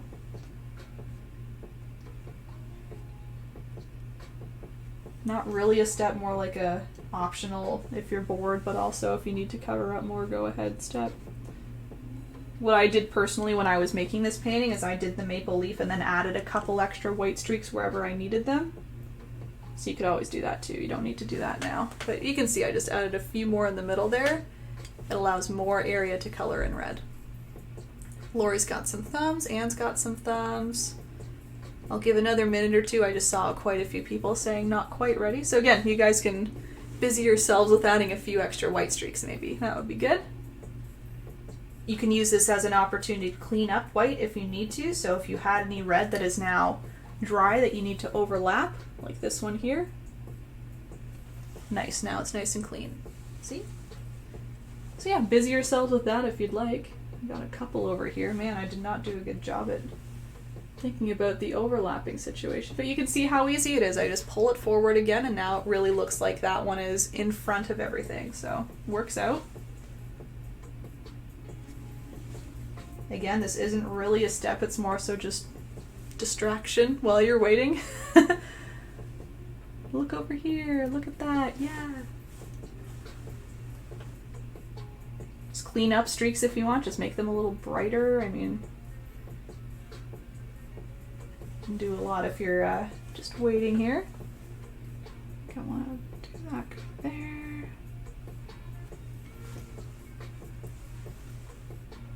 Because again, it's not like we're really blobbing on the paint, so the red should be pretty dry at this point.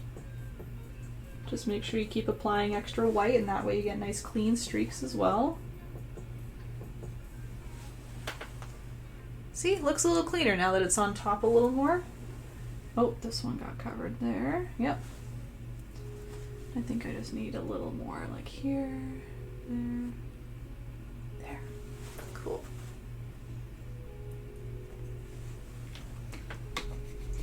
Allison, will this be posted so we can catch up later? Indeed it will. You can go to my YouTube page, youtube.com/erinbunpaints. Same name as this page, wherever you are. Same name everywhere. Twitch, Instagram, YouTube. Technically I have a Twitter, which I don't use, but it's reserved. It's there.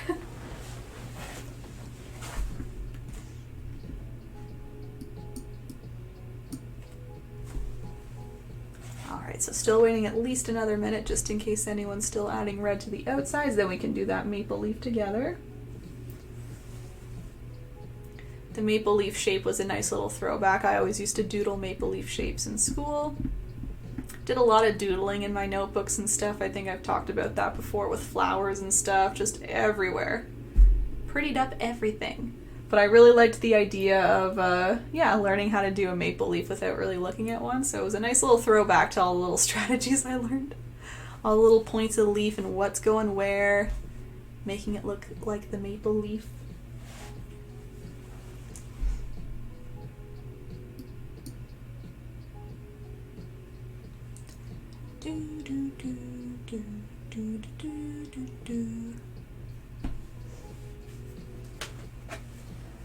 Okay, get your red ready if you need a little more red. I'm just saying that because I sure do. Never ending bottle provides again. Thank you. Bless you. Thank you.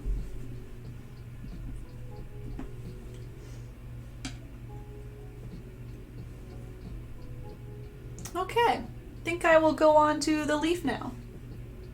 Okay. If you want, you can even take a break from the side, do the leaf with me, then take a little extra time to fill up your red a little bit more. Whatever you like. Alright, but yeah, so the leaf, you can see it goes right in the smack middle. I tried to center it kind of right in the top, so it's almost like it is a little raised up from the sides, which I kind of like the look of, so there you go. The reason I did it. I personally started with the stem kind of down here and worked my way up. You can start wherever you want. Maybe you were like me and doodled a lot of maple leaves or have your own method of doing a maple leaf. Do it your way. Happy Canada Day, Cynthia. Thanks for popping in. We're getting through. We're almost here. So I'm going to start with a little stem. So I'm just trying to choose the center anywhere down here. And I'm literally painting red just all the way on top. So I'm not really worried about keeping the red inside of the white, like I'm not trying to cut off certain things. I really just used the red and painted the whole shape, and then that way again we had the bright reds popping out more, and then the transparent red on top of the black would dry down a little more transparent. So you can again be a little bit messy with this and just literally paint the leaf on top and you'll see it kind of show through only on the firework areas. So I got a little stem. It's just an up and down, of course, vertical line. On the maple leaf, there's kind of the two bottom points before we get into the actual, you know, leafy bits, points of the leaf. Oh, I don't know. So we're just going to put the red a little over to the left, a little over to the right. We're just doing small little areas here, small lines. We're not quite, again, doing the tall bits of the leaf yet. So a little left, a little right. I angle them down the slightest amount. They're not, I guess, perfectly left, perfectly right. They just angle down a little bit. And then what they do is they both come up to the left, up to the right. They're kind of like coming in to pinch close to the middle here. So like this, and like that. And again, you can see if you kind of split a firework into two, that's okay. Like a beam of light into two, that's totally fine. And again, you might see some red in between my little firework areas here, but I trust that when the red dries down, it'll become a little more transparent. And if it doesn't, you can always put some black on top to help break it up again. Maybe you have better quality paint. It might show up a little bit nicer on the black, but mine just dries down. Okay, so going up here, I want to do kind of the two kind of taller parts of the leaf on the two sides, and then I'll do the middle. So from these two kind of pinched in points here, I'm going to angle up to the left, kind of like a 45-degree angle, coming up nice and tall. I do the other one to match. It's all about symmetry with this, trying to get them all to match, so doing the same heights, same angles. See how they're level there?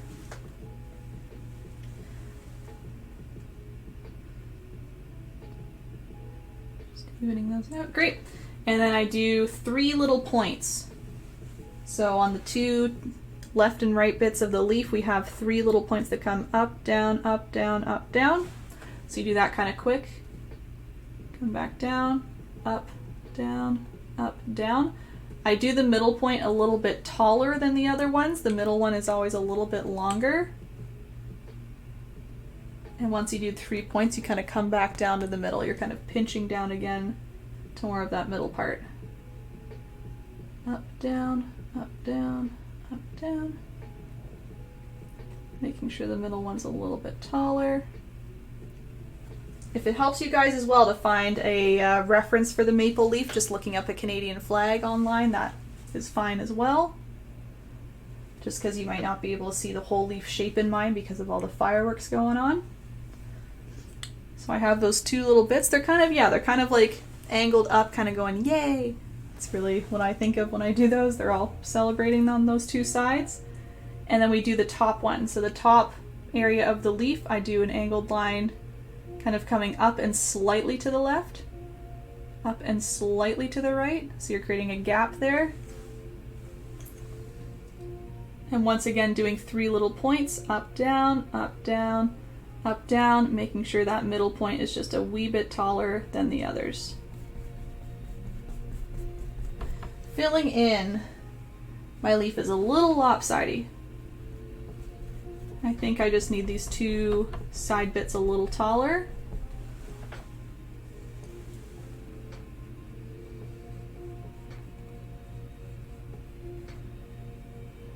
Yeah, a little taller, a little wider on the outsides there. Maybe what I need to do is bring some more white kind of here to separate the sides from the leaf. I think that's what happened in mine. But otherwise not bad. Again, I'm trying not to worry too much about mine. I'd rather you guys worry about yours and for me to help me with yours. So if you need help, let me know. And again, if it looks a little too clean, like if you don't like how prominent it looks, see, it kind of looks like it is kind of resting on top of mine, at least right now because the red isn't dry. You could always go back, I'll show you what I mean, grab some black, kind of split up from where the fireworks are, if you like more of the chopped up look. See how there's a little bit of a difference there, it looks a little more separated. You could go back and do that if you need to, but I find once the red dries, it will become nice and transparent. I'm just kind of demonstrating what it would look like. So you have more of the separation there between all of your different streaks, right? So that's again kind of personal preference, up to you. But I'll leave it for now. On mine, I know it dried down, so it was fine. And again, I'll repeat, always remember, you could add white if you need to fix anything up. If something got a little bulky on your maple leaf or just the shape's a little bit off, as long as the red is dry, you can add the white wherever you need to chop things up a little bit. You can add the black right now to chop things up a little bit if you need to. So just keep that in mind. Always doable to kind of alter as you go, fix it up a little later or now, whatever you gotta do. I'll just give everyone some time. You can have a look at the leaf there. And we don't have a lot left. We're just putting in the reflection and then the chairs, and then we're all good. And the chairs, I know it might take some people a little extra time, but as usual, I'll get those steps done. I'll try my best again to stick to about 4 o'clock. We'll be a little over, of course. But yeah, once you know the chair steps, you can really take your time. I'll hang out as I complete mine too, so we can all kind of take our time together.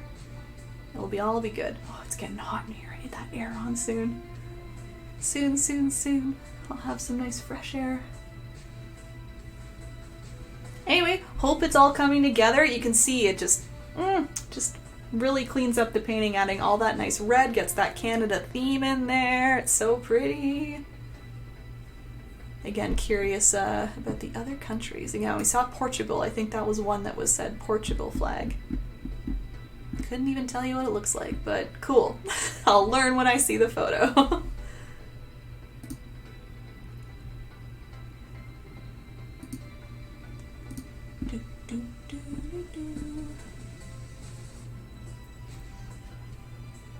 So I'll give maybe another minute, because I'm just going to go down to the reflection, do something very similar again. So if you're still taking your time, you can just move on to the reflection whenever you're ready. It'll be very similar.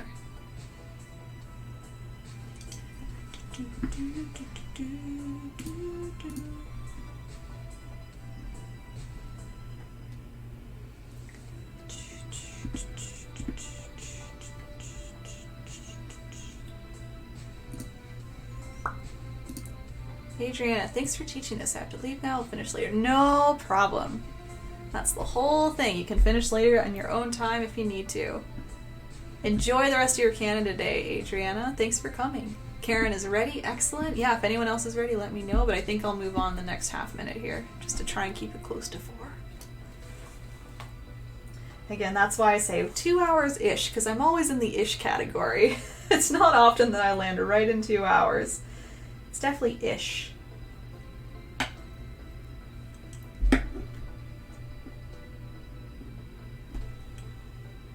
And don't worry, the reflection I think is a lot easier because it's a reflection. You don't need to worry about exact shapes. I got it a little more messy in mine anyway.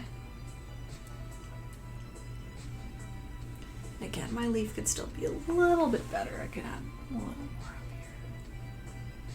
I think again, if you have a little bit of overlap, it might be beneficial to re-add a little bit of white here and there. Okay, here we go, guys. I'm going to go down to our reflection just to show you that, but pretty much the same steps, the same idea anyway. I'll be using my red paint. I'm just trying to create a reflection, quite literally, just a little mirrored image of what we have up here. And that's why I said to add some extra white, some extra bright white kind of down here, because that'll help pick up the red a little bit better. So I'm just going to use my red on my medium size round brush here. Once again, just kind of painting over top of my white. So I'm redoing some of my waves. I'm kind of following the shapes up, down, up, down. And I would do this rather than going just across all the way with red, just because we have blue in the background here. You might see the red a little bit easier on top, so I wouldn't be, you know, quite as loose and messy with it. Of course, if you have a little bit of messiness here and there, again, the same thing will happen. It'll kind of become transparent and hide a little bit, but just because it's bluish background, again, I'm being a little more careful. I just wouldn't swipe all the way back and forth and be super messy. So once again, I'm sticking my red to the sides here, so I'm trying to follow kind of what I have up top, right? I have some red on the edges for the flag. And again, you don't need to complete full waves. If you want to do just halvesies here and there, you can. And I actually do like the idea too of doing some little waves that might not be as clean, you know what I mean? So rather than see how it's all very clean here, it's very much a box. I like scattering maybe another one kind of a little higher up, a little lower down, a little to the right, just to make it look a little more twinkly, you know what I mean? It's just a little more broken up. So my point is you don't need to keep things very, very clean here because it's a reflection. You'll get different glints of color and light hitting off different ways, even if they're slightly away from where the color is, right? So you can see I kind of tried to break it up by doing some individual tiny little ones here and there. Kind of glitters it up. Let's go over here, same thing.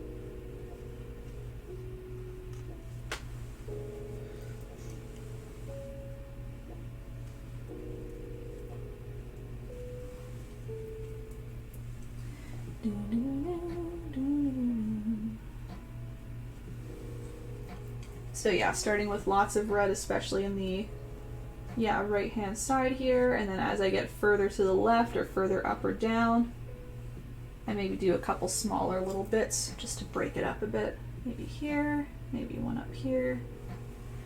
Kind of glittering away on the outsides there. And opposite, you could also leave a couple maybe white, even if they're right in the red category here, red area. Just leave it alone. That way it kind of breaks up the area, gives it a little bit of extra glitter.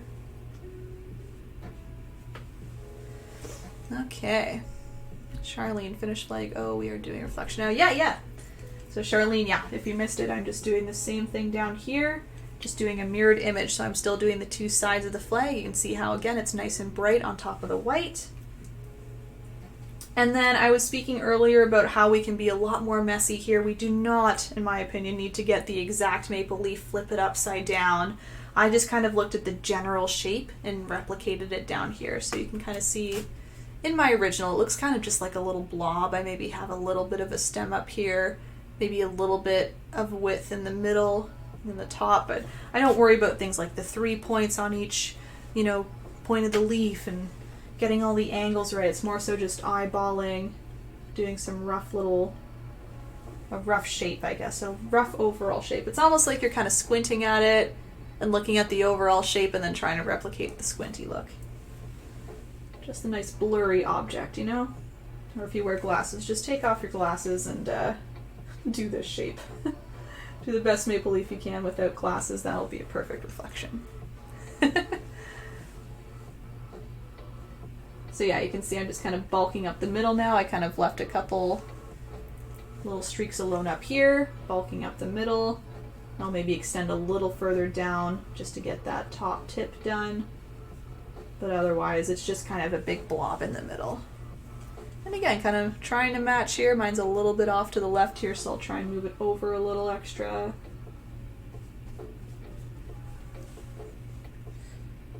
Trying to get the last of my red paint used here. There we go.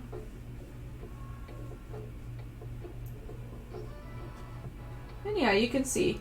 You can see, like the viewer will know it's a reflection. Doesn't need to be the exact same. They'll understand what's going on. There it comes, maybe a little more over here. And like I said before too, if you ever need to go back and shape anything up, just add a little more white, chop things up a little bit, move things around. You can even use the background color to move things around. All of that works. As long as the paint's dry, you can do anything you want. Lisa, thank you so much, Erin. My first time painting with you, loved it. I'm glad you had a good time, Lisa. Enjoy your Canada Day. Just to let everybody know, I've got the one step left of our Muskoka chairs, Adirondack chairs, wherever you are from, whatever you may call them. Chairs, just chairs. I'll teach you my method in doing that. They look a little scary to some, I think, but I kept them a little simple by just doing the tops of them. I found they got complicated the further down the chair you looked. Things started crisscrossing a little funny. So it's really just like kind of the top part where all the pieces of wood kind of fan out. So it's a nice little starting point for the chairs. And again, you're welcome to customize. If you want to leave it be or do a different silhouette, go for it. But I'll teach you my chairs in a minute or two. I just want to give an extra minute or two in case we have the reflection still being worked on. Don't worry, by the way, if your red or white is still wet, the black paint for the silhouette of the chairs goes right on top, nice and easy.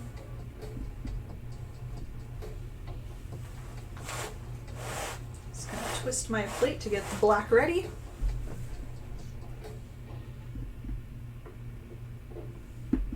Because I even debated leaving it just like this, kind of just nice and open. I just like the idea of maybe having some viewers, even though I didn't put people sitting in the chair. Just the chairs there made me feel like a little more like I was there, someone was there, you know? So do with that as you will.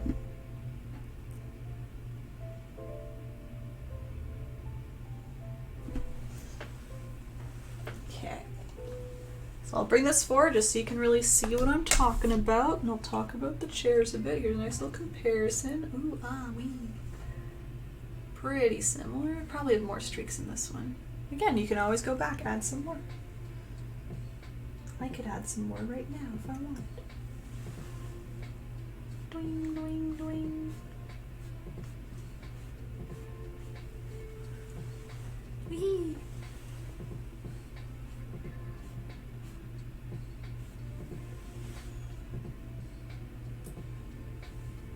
Okay, let me talk about the chairs, then we can do them. Okay, so if you're still working on a little bit of red, you can listen or just take your time. So I chose to do 2 chairs. Karen's ready. Perfect, Karen. Perfect timing. Yeah, I did 2 chairs. I made them kind of angle in as if they're kind of looking, you know, up into the middle a little bit. And I was describing before, I kept these chairs a little easier by only doing the top half. See how I did that? Sneaky, sneaky. I didn't do the bottom half. I just made kind of the top part here. So really just concentrating on fanning these little wood slats out, kind of keeping some gaps in between. I put some black right here to connect those little wood slats, and then the only other thing I did was a little arm of the chair just poking out. That's really all. So when you think of it that way, it's not too scary, I hope. I have a couple things to point out as well as I go, but I'll point them out as I go. And then one more thing too, I added a little bit of a light gray highlight. Not sure if you can see that there. I found that really, really cleaned up the look of these chairs too. So again, give them a chance until you put the highlight on. See how it looks with the highlight. I find it cleans it up very, very nicely. So even after the black, give it a chance with the highlight, and I think you'll really like it. Chairs, okay. Yep. Yep. Muskoka chairs, Adirondack chairs, or just chairs, or whatever silhouette you want here. Cool. So I'm going to use I might even just keep this here actually so you can really see what I'm doing compared to this painting here. Maybe let's do this. Will that work? Yes, it sure will. Excellent. Okay. Because it'll help me for reference too, to be completely honest. So I did use the medium-sized brush for this, and I did switch between this and the small brush, but I like this brush because it still has a nice thin tip, so you could still get these nice slats, the nice kind of shape and width of the slats.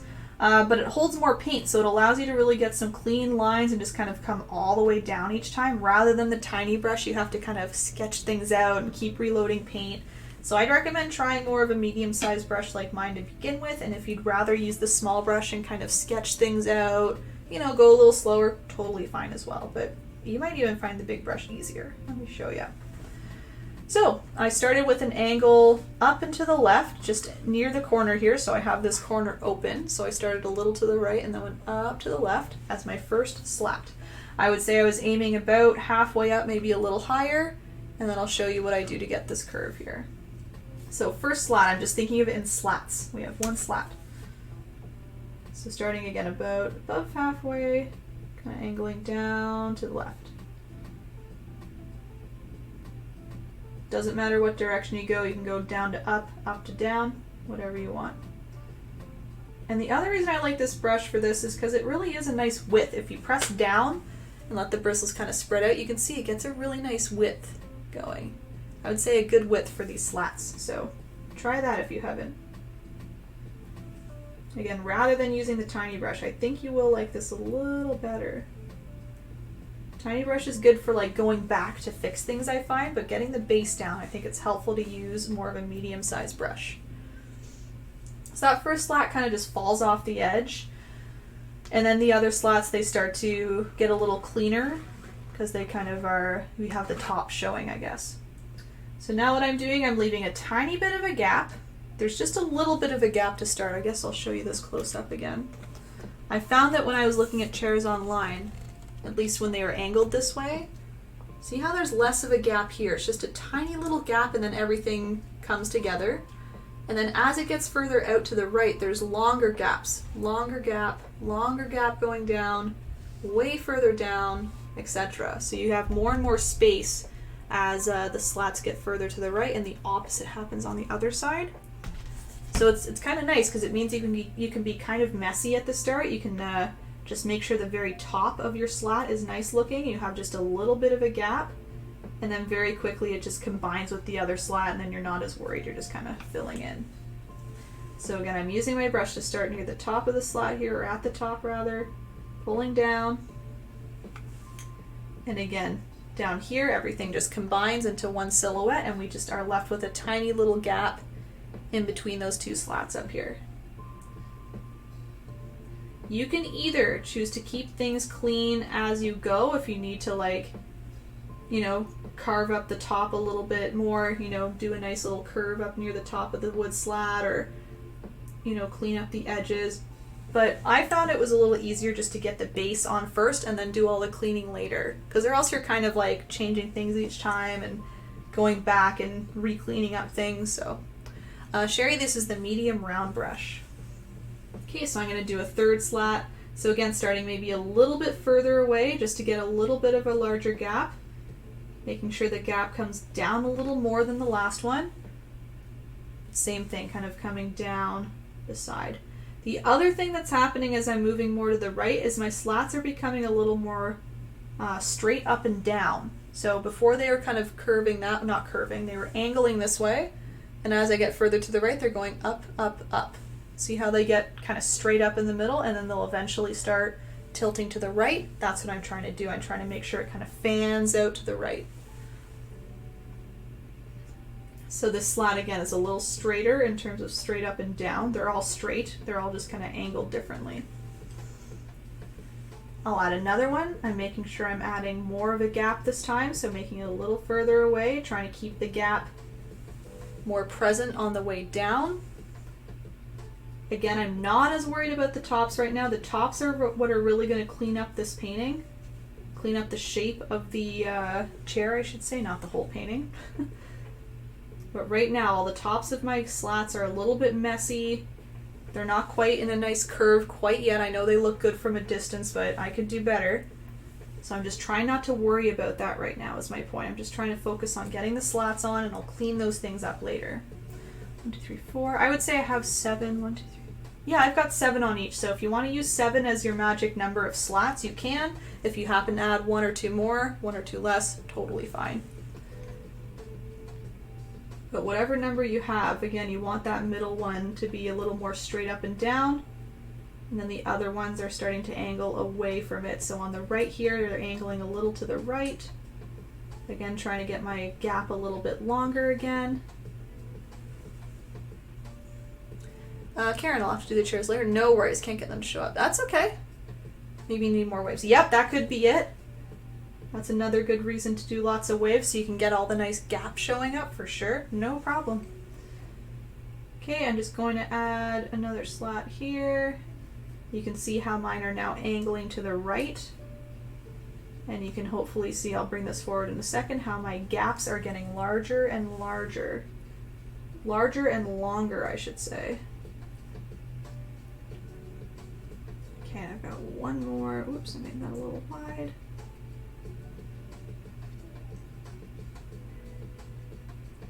And last one, yeah, last one's really angled, nice big gap all the way down here.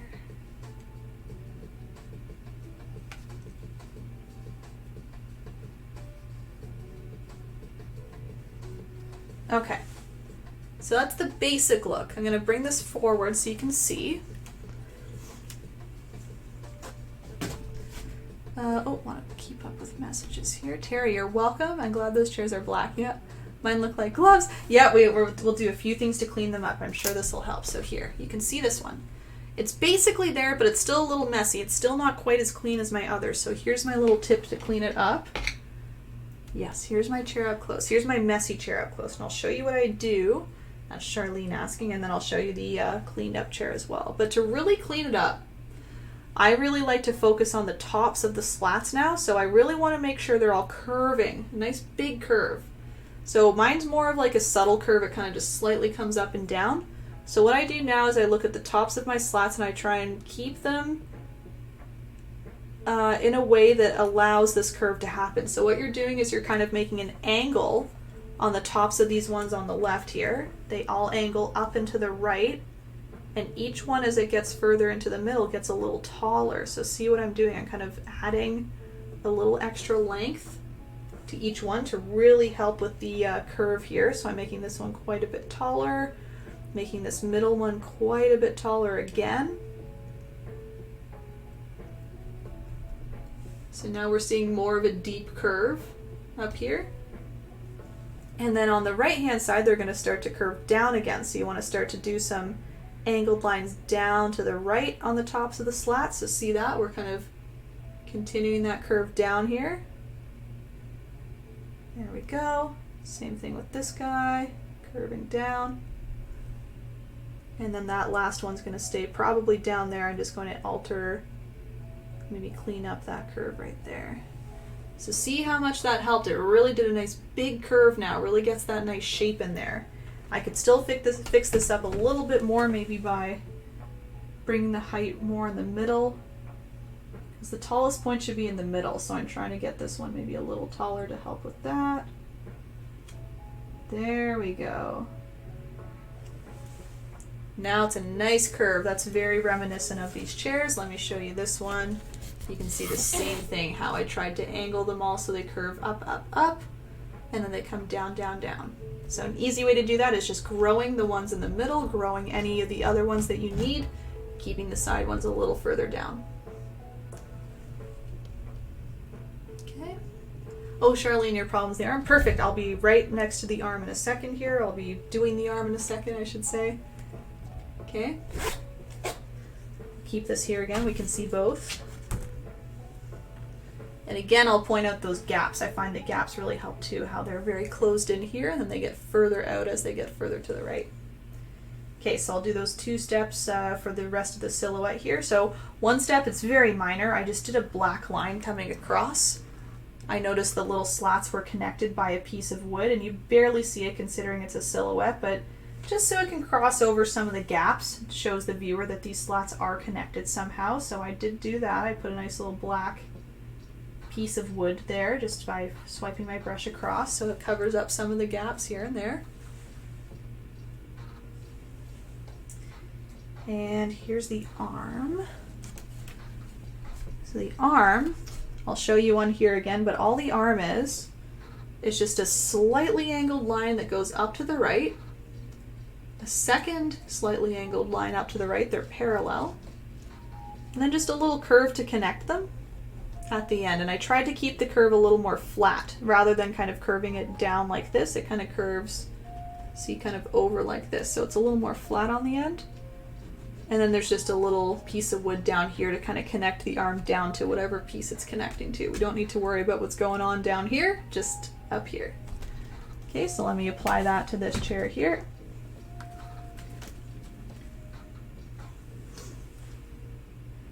And I should say that this starts just at the very bottom of the right-hand slat here. So if you want to start at the bottom, you're just going to angle up and to the right slightly. It's not a very deep angle. Just kind of raises up a little bit. I'll bring this closer so you can see because I know it's on a dark background. So see that? It's angling up to the right. Just bringing it over here. We're doing another line parallel just below it. Just kind of falls off the bottom, that's fine, it just disappears. And then we're connecting with kind of a curved line again, kind of flat, so it's trying to stay a little bit horizontal, kind of on that horizontal plane.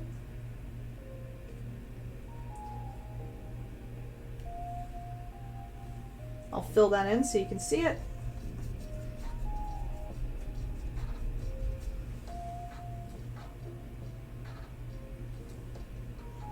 And then last but not least, just one little piece of wood coming down like this. So not quite at the tip, maybe a little bit further in. See that? Right about here rather than here. Just shows that it's hanging on to something. Something's holding it up. There it is, pulled back. And then I think I mentioned before, but I find the key to really cleaning up the chair. This one really just, this last step made my whole chair pop off. When I was painting this on Twitch, everyone was like, yes, that's what it needed. So if you feel like your chair is a little hidden right now, this last step I think will really help make it pop off. I'm just going to go ahead and do it now just because we are quite a bit past 4 here. I just want to make sure anyone who has plans can get this last step in here just so they know what it is. And of course, like I said, you can always check back on YouTube if you'd rather take your time. But I'm not rushing off anywhere, so I'm just trying to complete this last step for you guys, and I can hang out and help if you need. But this last step, for at least the chair here, is just adding a little bit of a light gray highlight. So I've definitely whipped out my small brush at this point. I'm not using my medium-sized brush now. I've got my small brush, and I mixed together white and black on my plate, just about even amounts of each to make a nice medium gray. I'm just throwing on some thin little lines as highlights, and I'm trying to highlight the tops and right-hand edges of each slat because I'm trying to choose the edges that are closest to the light source, which is our fireworks. So let me show you close up. This one got a little messy here, but I'm doing the top of the slat and then bringing it down on the right. And I only go about as far down as the gap because that's where the light would be, right? It wouldn't be going behind the chair. So you want to make sure you're just going as far down as the gap. There's the top part, there's the right part. Like that. And you can see it really helps it stand out a little bit better. Rather than just having the black silhouette, you now have this light gray to medium gray helping the shape out. Keep in mind we have the slat going this way, so you don't want to cross over that. You want to leave a little gap, keep going. You can even highlight the top of that little slat in between the gaps if you need to, like that. See those? Oh, missed this guy over here. There we go.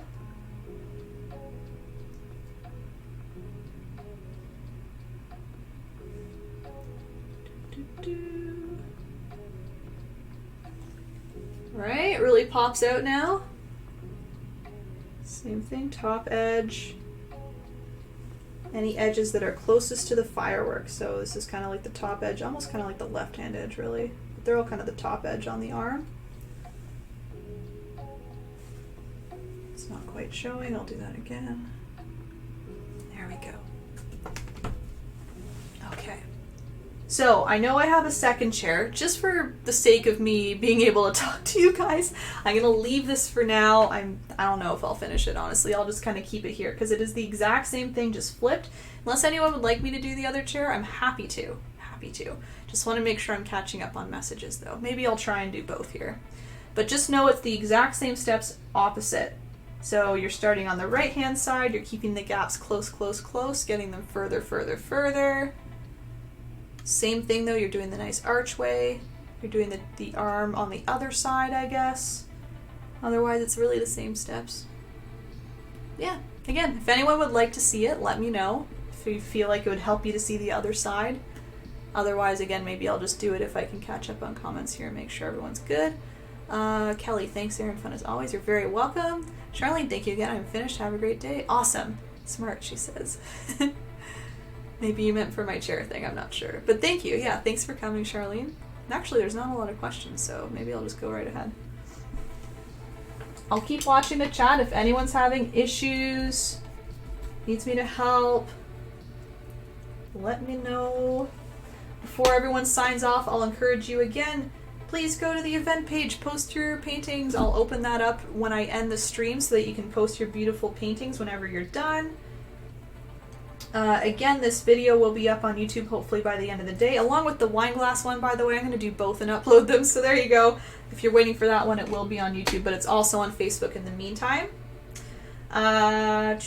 Next event. I've got an event coming up Friday, 8 p.m., free on Facebook and on Twitch, so if you'd like to follow along again with another tutorial, check me out Friday, 8 p.m. EST, Eastern Time Zones for everything. And then this event was completely free today. For those who are wondering or asking, I have tip links available. Thank you for those who are wanting to support me. They're all in the description of this video. I have an e-transfer link and I have a PayPal link if you prefer that. On Twitch, you guys, I have a Streamlabs link. Hooray! You can use that one too. Thank you very much for your support. Again, tips are never expected, just appreciated, and I really only put those up because people were literally asking me for them. So thank you very much for insisting to support me for these free events. Thank you, thank you. Yeah, otherwise, just keep your eyes on those social media pages. Facebook, I would say, is my main hub for announcements. Otherwise, I'm on Twitch all the time now. I've got my schedule up on there. I got Instagram going. I got the YouTube going. I've got Discord is kind of going. We got lots of places to find me, so any and all of those places are all good. Please do the other chair. Will do, Charlene. Thank you, Erin. Happy Canada Day from Patricia. You're very welcome. You're welcome, Lisa.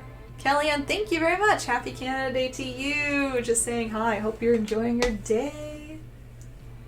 Yes, I'll do the other armchair, no problem. I had a feeling that might be wanted, so I'm happy to do it. Just want to get really those last steps out. And you're welcome, Julie. Thank you for joining on Twitch. Fun to see the nice crossover today. It was a lot of fun. Okay, so I'll do the other armchair. So same thing, medium brush. I'm going to start up on the top right, kind of angled down to the left this time, so it's just mirror image. Same thing, kind of using the width of the brush to get the width of the slats. Yeah, and if I can be completely honest, guys, viewership on Twitch really helps me out as well. So if it comes to a point where it would be better to support me there, I'll let you know, but for now, it's totally cool which one you use, but viewership on Twitch really helps me too. Getting an average viewer count up, so I'll let you know if that can help me a little more in the future, but for now, it doesn't really matter.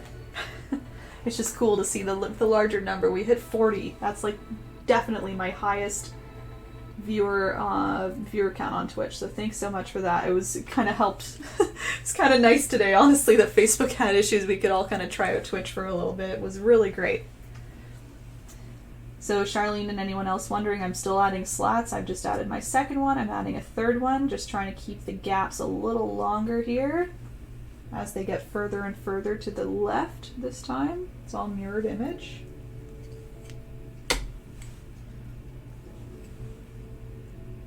And yeah, 40 doesn't seem like a lot, guys, but it is. It's a lot. It's a lot on Twitch, so it was really helpful today. Thank you.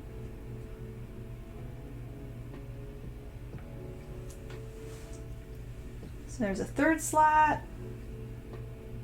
Throwing in my fourth one, trying to keep them. I'm closing up the gaps a little too quick on this one. If that happens to you, again, just use some paint to open up the gaps a little more. Use some of the blue-black. Use some of the red and white to kind of put in some little waves. That'll help bring the gaps back again. Here's slat number 5. Bring it down again a little further. I really made a nice big gap there. That's great. They are now angling to the left because I'm further to the left now, of course. No, 7, right? 1, 2, 3, 4, 5. Yep, 6. There's one more. So starting to really angle there. And trying to keep them all the same width. Lisa, thanks Erin, happy Canada. You're welcome, Lisa. Oh wait, I already said that because I saw Kellyanne there. Excellent. Okay, cool. I didn't miss anyone. Laura, you're welcome, happy Canada. You're welcome, Melissa. Anita, you're welcome. Anne, you're welcome. And thanks. Yep, happy Canada Day to you too. You're welcome, Lisa. Can't wait to try this one. Yep, check it out on YouTube a little later. Or on Facebook now. It'll be on Facebook right when I end too. Julie, you're welcome. That was fantastic. Happy Canada Day to you too. Sharon, I see you on Twitch. You're welcome. Enjoy the rest of your day too. I know I will. Okay, last slat. Charlene and anyone else wanting to see the last chair here. So, chair looks a little rickety. I'm going to go back and... Actually, I might widen out the bottom of it too. A little wider. There we go.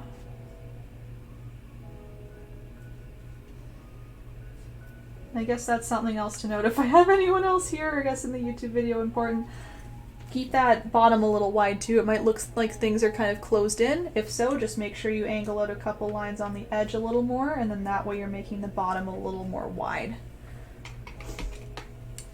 Okay, cleaning up, I'm doing my small brush. Just trying to really accentuate the curve that happens, so I'm really trying to raise the middle slats up further. Especially the one in the very middle, it should be the tallest.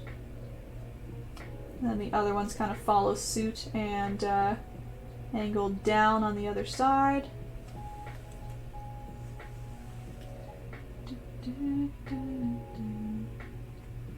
And this guy's gonna be nice and short. You can even use the edges to angle too, right? They don't have to all be horizontal. They can angle up, up, up, down, down, down. That helps with the curve. I've got the black horizontal slat kind of connecting those vertical slats there. Again, you might only see it over here in the larger gaps, but it's still there. And then I've got a slightly angled line, slightly up to the left. A parallel line right beneath it. And then a curved line that connects them. The curved line is pretty horizontal, so it's not curving down, it's kind of curving across. Filling in with black. Doing a quick little vertical line near the tip of the arm to connect it down. Okay. And I'll probably quickly throw on the highlights because it's going to be bothering to me. It's going to bother me that it's incomplete. Anyway, I'll see the rest of the comments here first.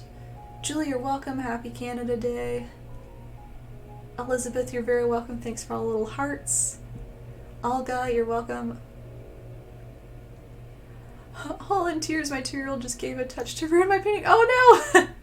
You're good, you're good. No tears, no tears. Acrylic paint's great. You can fix things up like that. All good, all good. And you're welcome. Enjoyed painting with you. Excellent! Glad you enjoyed. Thanks for coming.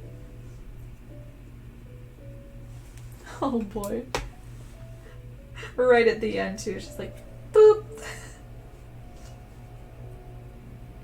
I know people have been saying that they have their pets kind of around when they're painting. Sometimes that happens. A pet will give a little bit of a, especially cats, they step on the painting or step in the paint, whatnot.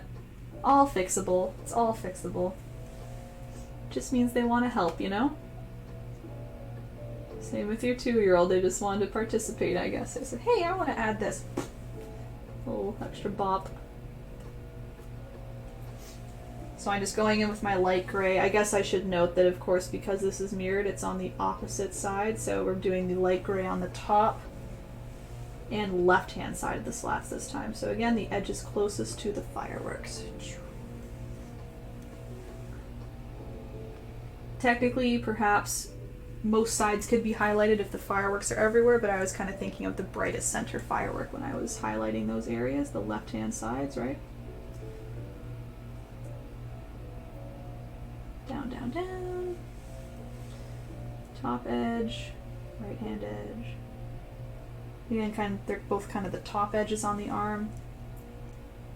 Right there, right there. Great. All right, it is fully complete. Yes, that feels much better. You're welcome, Lori. Happy Canada Day to you too.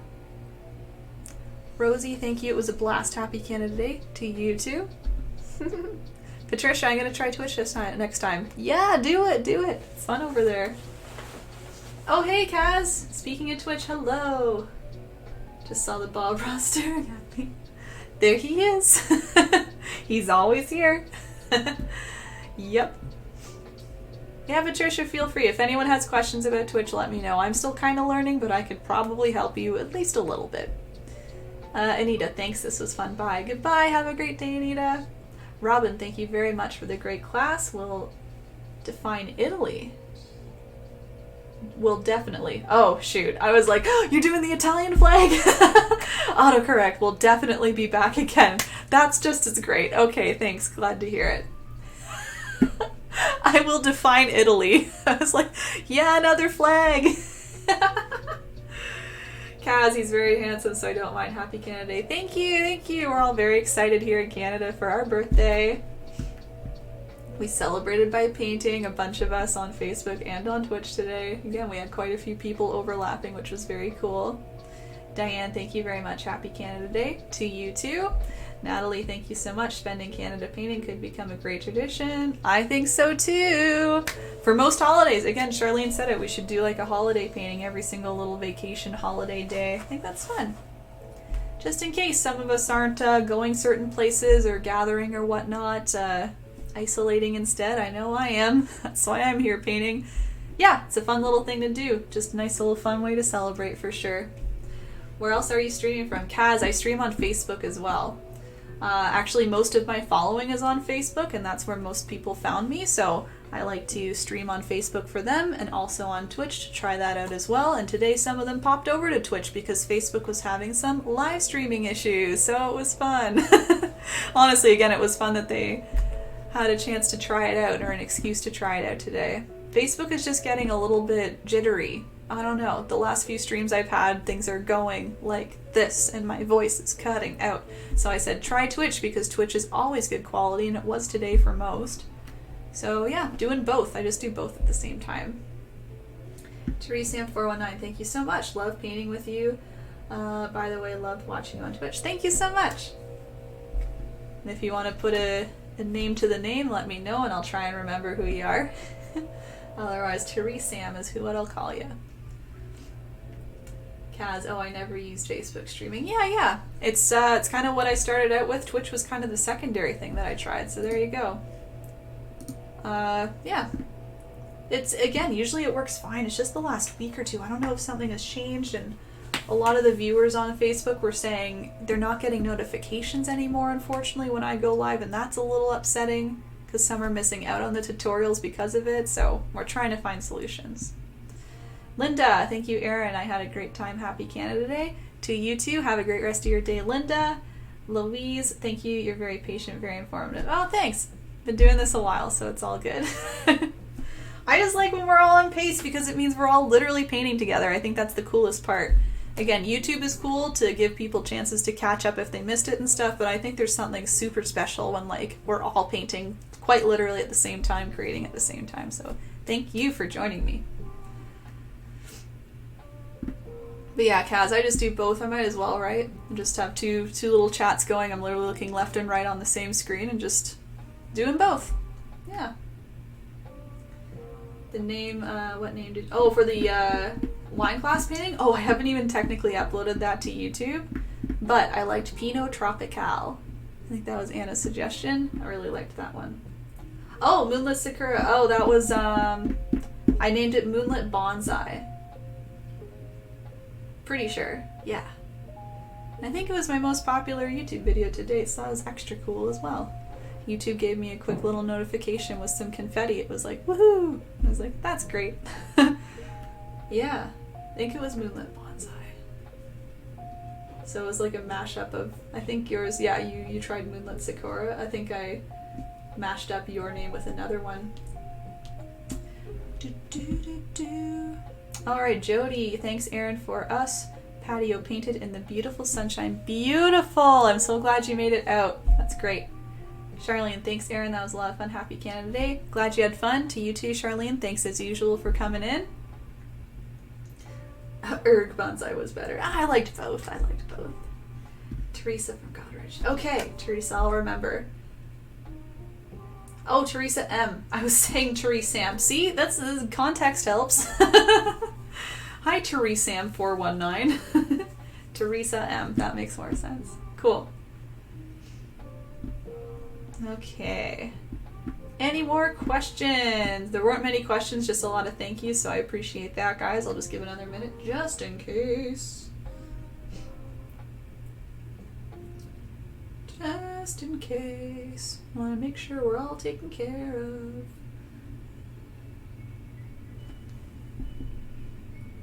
Yeah, plans for the rest of the day, I'll just be uploading to YouTube.